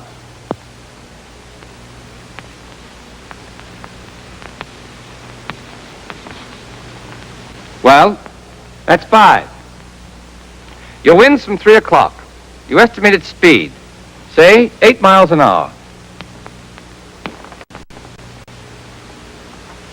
So you've got to multiply 5 times 8. It's as tough as that. 5 times 8 is 40. And that's the first half of this problem. Now, we've got to divide by 10. If you've ever been exposed to simple decimals, you know how hard that is. You point off one place from the right. If the last digit happens to be a 0, just chuck it away. And there's your problem. You multiplied 5 for 500 yards times 8 for 8 miles per hour. And you got 40. Now, we have to divide by 10. In other words, we have to knock off that last 0. And the answer was 4.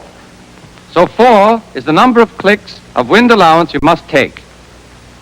Now, we've been talking about 3 and 9 o'clock winds. Think of your clock again. 3 and 9 o'clock winds hit the bullet directly from the side. What about 2, 4, 8, and 10 o'clock winds?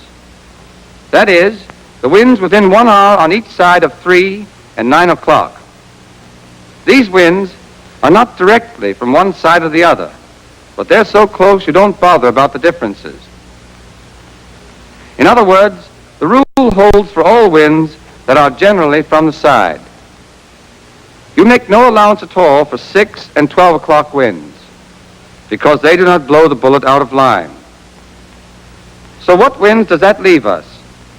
It leaves 1 and 5 and 7 and 11 o'clock winds, which are 2 hours away from 3 and 9 o'clock.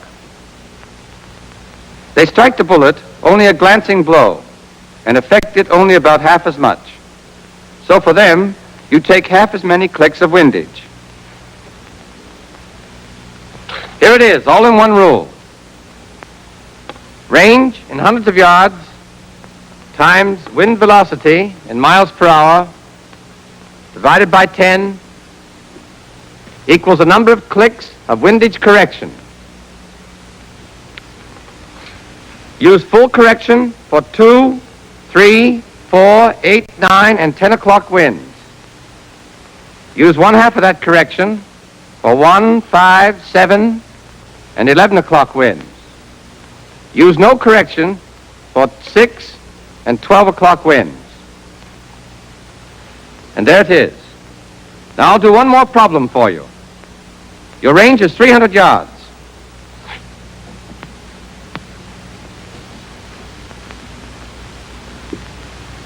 Your wind is coming from 8 o'clock.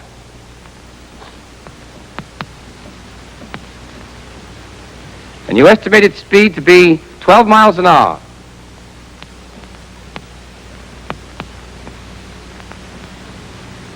That's 3 to begin with.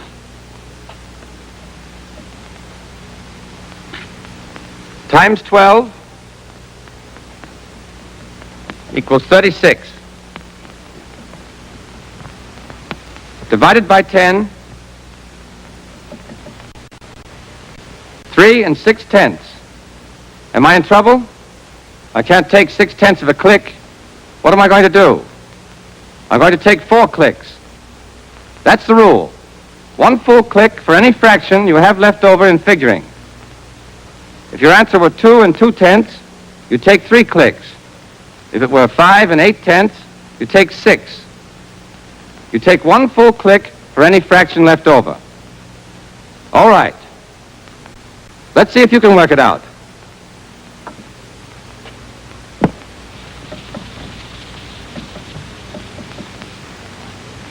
Range 200 yards.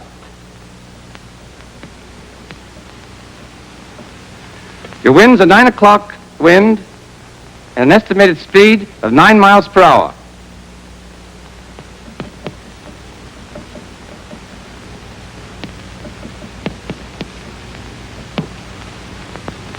Now, how are you going to work out the number of clicks of windage? I'll write it down. You tell me what to do. Range 200. What shall I put down? Tobin? 2, sir. Right.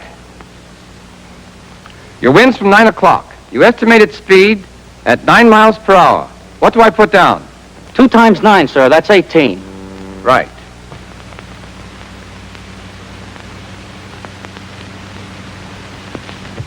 How many clicks do you take? 18 divided by 10, that's 1 and 8/10, sir.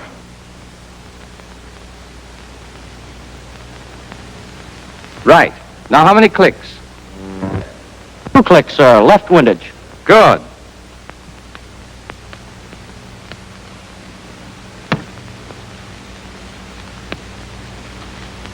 clicks left because the 9 o'clock wind is from the left. Now suppose the wind has been from 7 o'clock instead of 9. Which windage would you take? Left or right? Macmillan. Left, sir. 7's on the left. Correct. Tobin took 2 clicks for a 9 o'clock wind.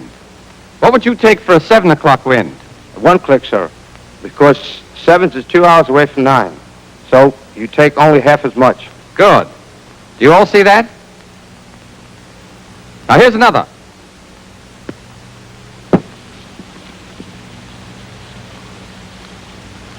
Your range is 500 yards.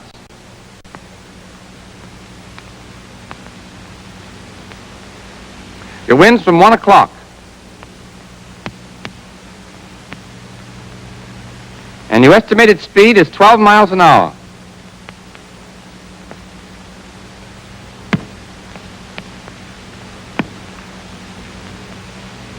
Peters. 5 times 12, sir, 60. Good. You're way ahead of me.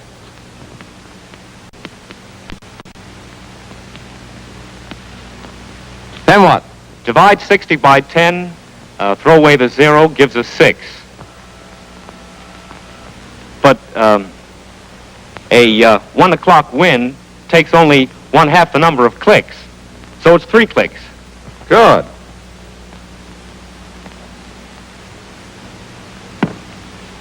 Which windage? Right windage, sir. That's right, you've got it. I used to teach mathematics, sir. Well, it doesn't take a professor to do this simple figuring.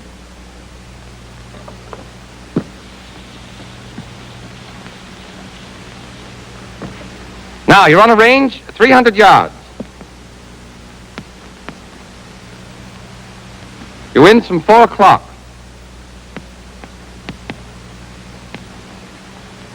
Speed 15.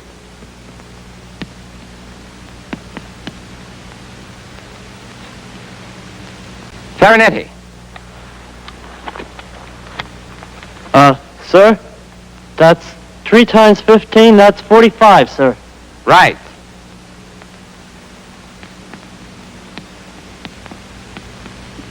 Three times 15 is 45. Now what? Then you divide by 10, sir. That makes 4.5.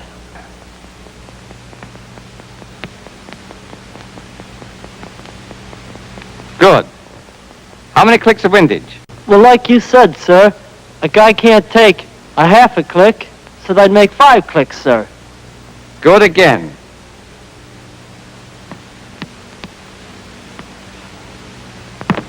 Five clicks of which windage? Right, sir. Right is right. Now, you men seem to have this pretty straight. How about it? Any questions?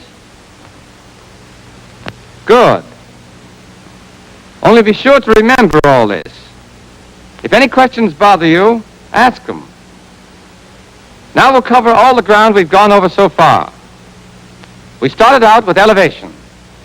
We saw that when you raise your rear sight, you have to tilt your rifle to line up properly on the target. We saw that 1 click of elevation moves the strike of your bullet on the target 1 inch for each 100 yards of range. Then we went to windage. We saw that when you move your rear sight to one side or the other, you have to angle your rifle off to the side to line up on the target. We saw that 1 click of windage moves the strike of the bullet 1 inch right or left for each 100 yards of range. We went into designating wind directions by the clock. The wind is called by the hour it comes from. I showed you the tricks of estimating your wind speed. Throw some light substance into the air and point your arm at the spot where it falls. Then figure the angle between your arm and your body. And that angle, divided by 4, is your wind speed in miles per hour. Or divide the angle into 5 equal parts. And say each part, as your arm is raised, represents 5 miles an hour wind speed. And that gave you the information you need to calculate your windage. Then we took the formula here, the 1 click windage rule, and saw how it worked. I don't mind telling you that I'm mighty pleased about the way you followed it all. Elevation and windage are very important things for a rifleman to understand. But what's just as important is the fact that you didn't lose your heads. Men who keep their heads are the kind of soldiers who are making Tojo and Hitler sorry they started this fight.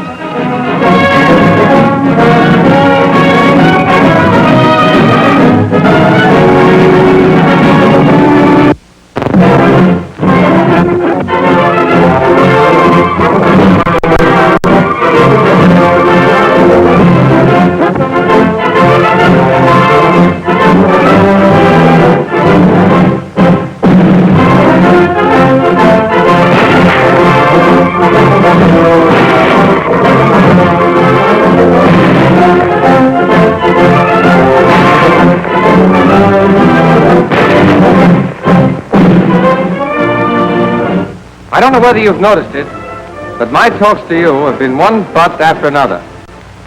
Sum up what I've said, and it's something like this. You've got to get the correct sight picture every time you aim at a target. But this correct sight picture is not enough. You've got to take the correct firing position. But the correct sight picture and the correct firing position are no good unless you squeeze your trigger with a steadily increasing pressure. But you've got to master rapid-fire principles, learn to coordinate, so that you take your position, aim, and squeeze your trigger in smooth rhythm at a fixed speed. But even then, you won't necessarily hit what you're shooting at unless you adjust your sights properly for range and wind. Today, you're ready for one more lesson, and one more but. You're not ready to start shooting live ammunition until you know how to zero your rifle. Now, no two men are exactly the same. No two men aim or hold their rifles precisely alike. And when a man shoots, he does it in his own particular way. No two rifles are exactly alike either. You can't see the difference between two rifles of the same make and model. But take my word for it, no two rifles have precisely the same effect on the bullets they fire. That means that every man must adjust his rifle for its little individual peculiarities, as well as for his own. For example, your rifle may shoot a little to the right, or a little low. Now, the error may be with you, or it may be with your rifle. In any event, that error has to be found for each range, and your sight adjusted so that you'll hit exactly where you aim. There's one good thing about it.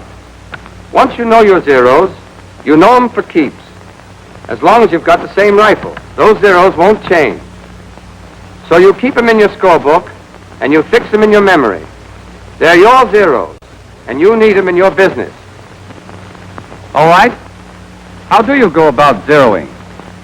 In this company, you'll zero your rifle first at 200 yards. Well, I don't want you to pay any attention to the range scale on your rifle. It's not set, and it may be off a mile. Do this instead. Run your sight down as far as it'll go. Then, run it back up 10 clicks, because 10 clicks is the average 200-yard setting for all men and all M1 rifles. All right. You've taken 10 clicks elevation for your first shot. What about your windage setting for the first shot? To begin with, whatever the weather's doing, center your wind gauge. Set it so that the long lines of the index come opposite each other. And if there happens to be no wind, leave it centered. Let's see how it would work on a calm day. You've taken 10 clicks elevation for 200 yards, and your wind gauge is centered. You aim. You squeeze off your shot and call a dead center bull. And you score a 4 at 7 o'clock. Here. Now you've got to correct both your elevation and your windage. How much? You can tell from the dimensions of your target. At 200 yards, it'll be an A target. Your bullseye is 10 inches wide. It's 5 inches from center to the edge of the black. The 4 ring is 8 inches wide, and the 3 ring is 10 inches wide. All right. Your bullet hit here. Take the elevation error first. These lines are here to make it easier for you now, but you can do the measuring in your head. Here's your shot. Here's center. Your shot this much below center. That's 5 inches on the black, plus, say, not quite half of the 4 rings. Call it 3 inches. 5 inches here, and 3 here. You're 8 inches low. How many clicks of elevation to bring the strike up to dead center? Connie. At 200 yards, each click will move the strike 2 inches. 4 clicks up to raise it 8 inches, sir. Right. Now, you've already taken 10 clicks as your first setting. So when you take 4 more, you'll have a setting of 14 clicks. And if this should be exactly right, to bring your next shots up to center level, that would be your elevation 0 for 200 yards. But remember that this is only an example. I'm showing you zeroing in its simplest terms to begin with, so you'll understand the general principles. Actually, when you go out to zero your own rifle, you'll be allowed several shots to make sure your setting is right. Your first correction may be perfect, or it may not. Your second shot will check it, and you may have to make another change for your third shot. The elevation 0 for 200 yards may be more than your original 10 clicks, or it may be less. That's what you'll have to find out. Now let's go on with the problem. 4 clicks brought this strike up 8 inches. But that would make your next shot hit here. That's 5 inches to the left on the black, plus, call it 1 inch in the 4 ring. 5 plus 1, 6 inches. You've got to move the strike of your bullet 6 inches to the right. How will you do it? Carol. 3 clicks right, sir. Good. 3 clicks of right windage. We've moved the hit 4 clicks, 8 inches up, 3 clicks, 6 inches to the right. There's no wind blowing, so we started with the wind gauge centered.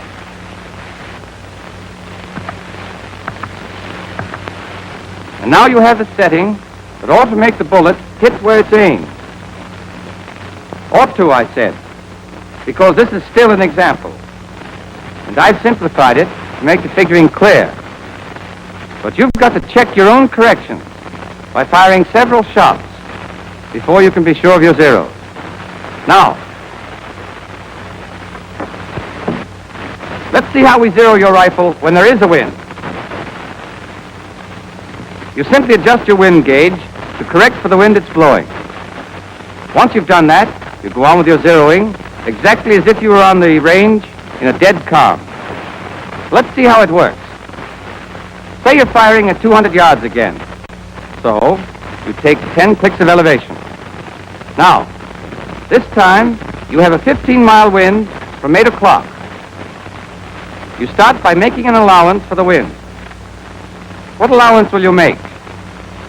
Monahan. The range in hundreds of yards, sir. That's 2 for 200 times the wind velocity, that's 15. 2 times 15 is 30. Divided by 10. Well, 30 divided by 10 is 3. So you take 3 clicks, sir. 3 clicks left windage. Good. 3 clicks left windage to take care of the wind. As a starter, you've got 10 clicks of elevation for the 200-yard range. And 3 clicks left windage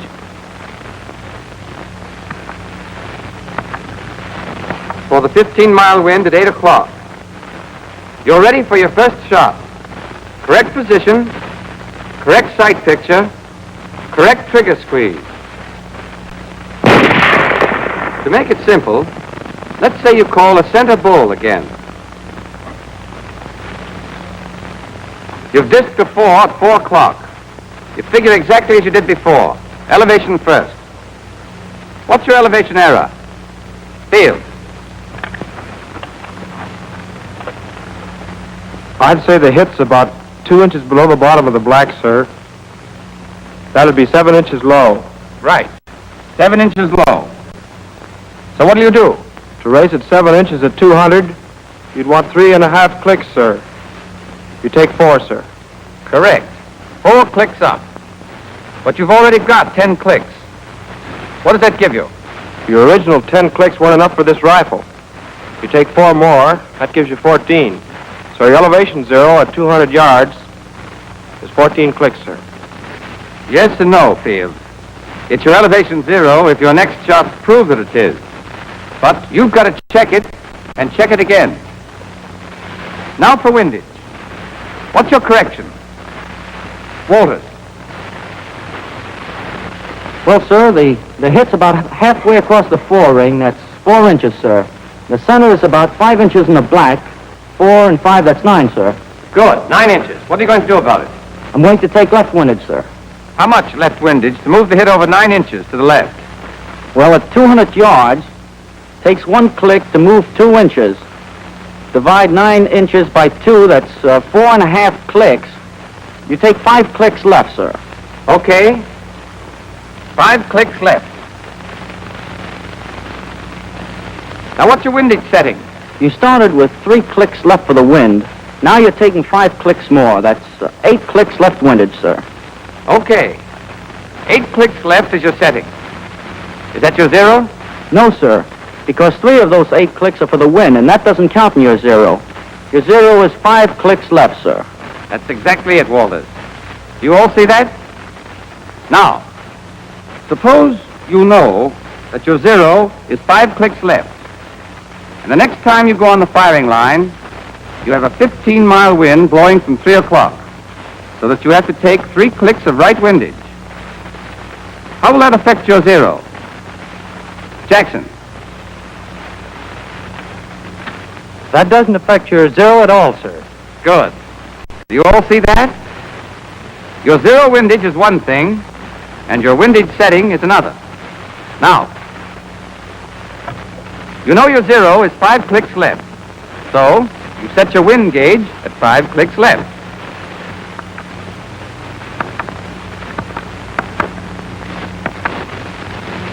But you've got to take 3 clicks right for the wind that's blowing. You start from your zero setting and make your wind adjustment. In other words, you start at 5 clicks left and come back from there 3 clicks right. What's your setting then? 5 left and then 3 right. That's 3 from 5, sir. 2 clicks left. Fine. You make your wind adjustment from your zero setting. Who doesn't see that? Hartford? I'm sorry, sir. I don't get it. All right. Take it this way. Suppose your wind gauge is centered to begin with. First you set your zero 5 clicks left. But you've got a wind from the right, and you take 3 clicks right to allow for it. You come back toward the center line again. What I want you to see is that you set your zero and correct from it. Is that clear? Yes, sir.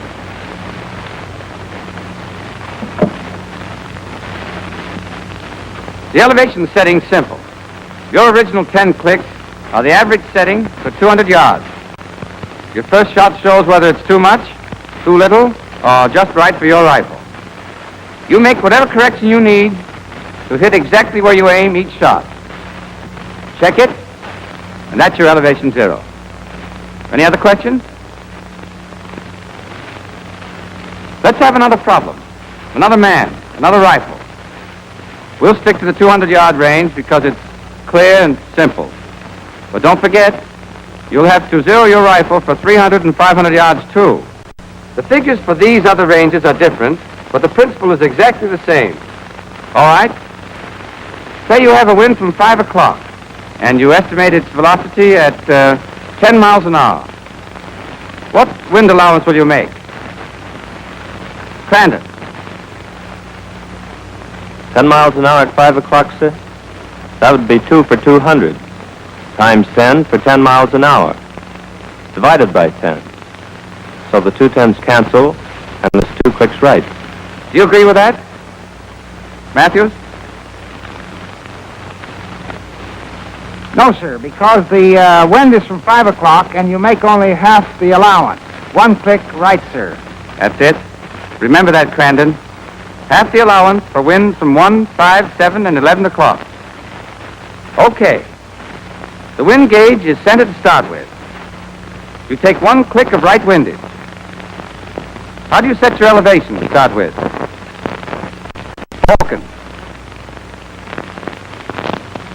10 clicks up, sir. 10 clicks up from where? First you run it all the way down, sir, then 10 up. Fine. Very well. You've taken 1 click of right windage and 10 clicks of elevation for your first shot. Assume your aim and your call are perfect. Say you call a center bull. And your discs are 3 at 11 o'clock. What's your elevation correction, Hawkins? Looks like it's about 6 inches above the black, sir. So that's 5 inches on the black and 6 above. That's 11 inches. Okay, go on. Each click will bring it down 2 inches. So for 11 inches, I take 6 clicks down. That's 6 clicks off the 10 I started with. 6 from 10 is 4. 4 clicks up from the bottom. You check it, and if your next shots hit where you aim them, that's your elevation 0. Good. Now the 0 windage. You've taken 1 click of right windage to begin with. Here's the strike. Link. That's about 3 inches out in the fore-ring, sir. 8 inches from the center of the bull. 4 clicks right to move it 8 inches right. And you've already taken 1 click of right windage, so? So I just take 4 more clicks right, and that makes 5 clicks right. But that's not the 0 windy, sir, because the 0 is the setting you need if there's no wind. The 0 is 4, sir. If? Oh, yes, sir. If your next shot's check it. That's it. Now, there's a time saver with your elevation 0 for 200 yards. Once you've got it, and you're sure of it, you can make a permanent adjustment of your range scale for 200 yards. But let me warn you, this is a ticklish business. You're not to make this adjustment except with the authority of your platoon leader and under supervision of a non-com. For instance, in the problem we just did, you found the correct elevation for your rifle at 200 yards to be only 4 clicks. But that was with the imaginary rifle we were dealing with, mind you. Now,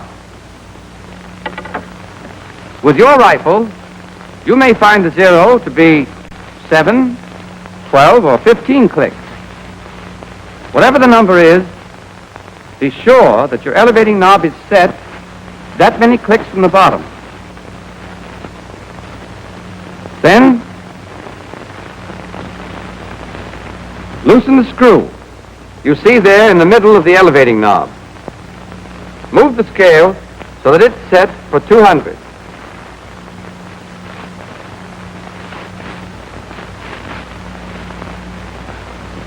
Tighten the screw again and be sure it's tight.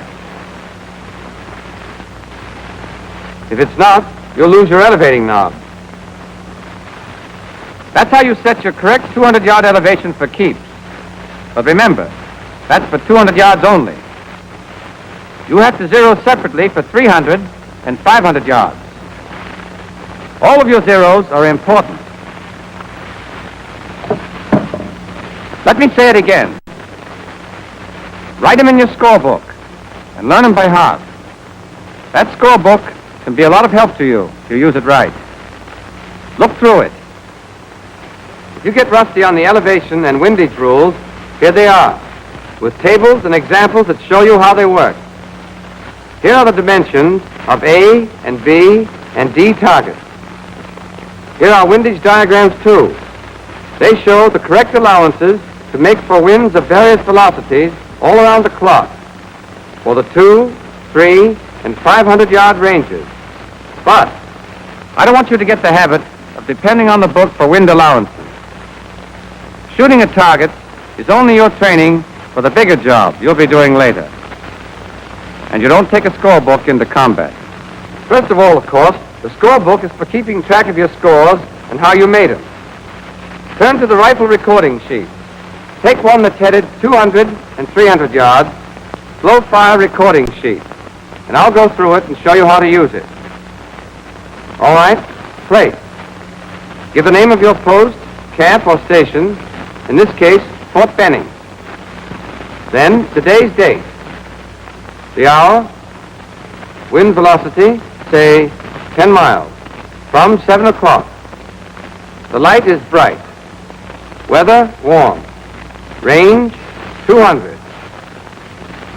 And you'll do your first firing from the prone position. You'll fill in all those spaces before you go to the firing line. Okay, let's say you're ready to begin zeroing. For 200 yards, you'll start with 10 clicks of elevation. Turn your elevating knob all the way down. Then up 10 clicks.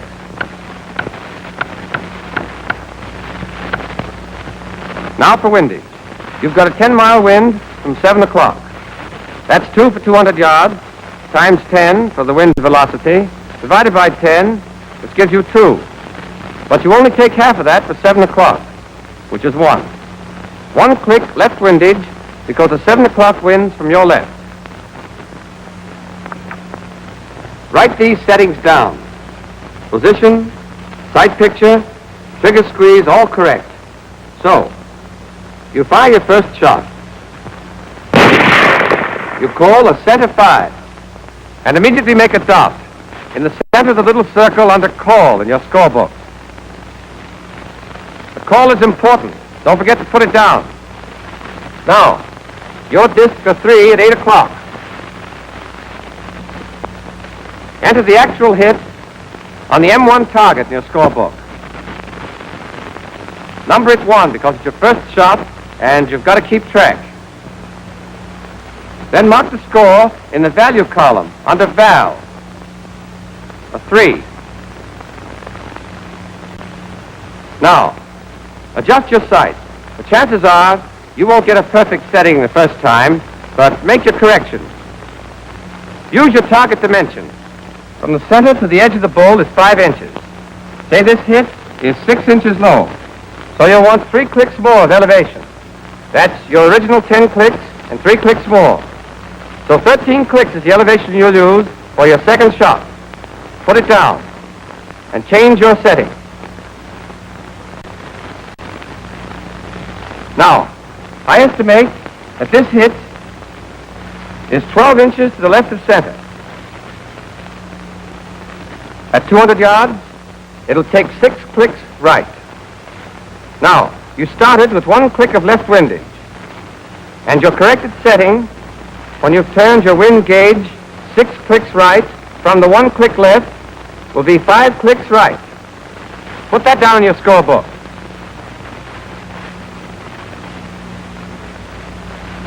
But you've got to check it before you can be sure. So, you fire your second shot, and again call the center bull. But it's a 4 at 2 o'clock. It's 1 inch above the black and 7 inches to the right of center. So you'll have to come down 3 clicks of elevation to bring the next hit down 6 inches. That's 3 clicks from 13. And you're back at your original 10 clicks of elevation for 200 yards. Now you've got to bring the hit 7 inches to the left. That'll be 4 clicks left windage. Make that correction. Your setting was 5 clicks right. When you move 4 clicks left, your setting is 1 click right. With this new setting, see what your third shot shows. Say this time, you call a 4 at 2 o'clock. And your disc a 4 at 2 o'clock.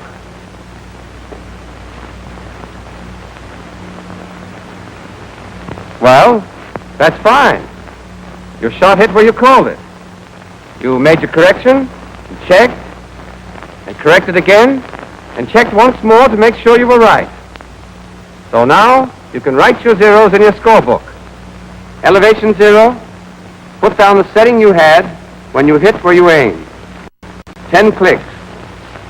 0 windage is the setting you need to make your shot hit where you call it if there's no wind blowing.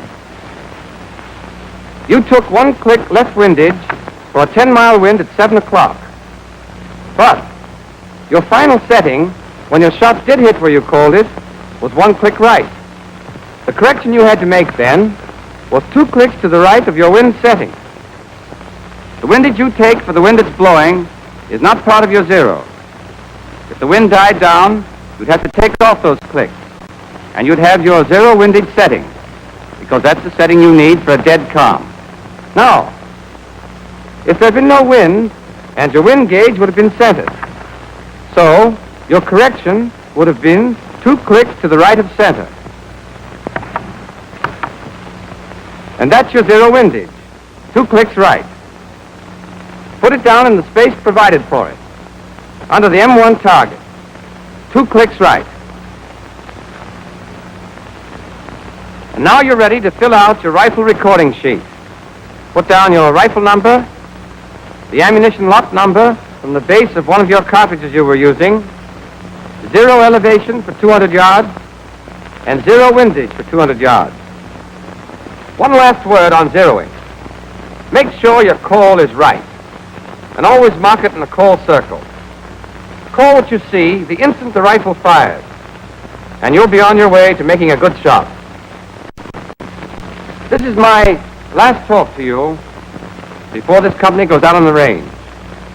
I've tried to give you everything I know that will help make good riflemen of you, and I hope I've made things clear. This is all stuff you're going to need later on. You're going to need it for your final examination, and you're going to need it when you go out on the range to shoot for scores. Most of all, you can need it when your training's finished and you're in the big show, where every miss is costly, and every hit means that your country has one less enemy.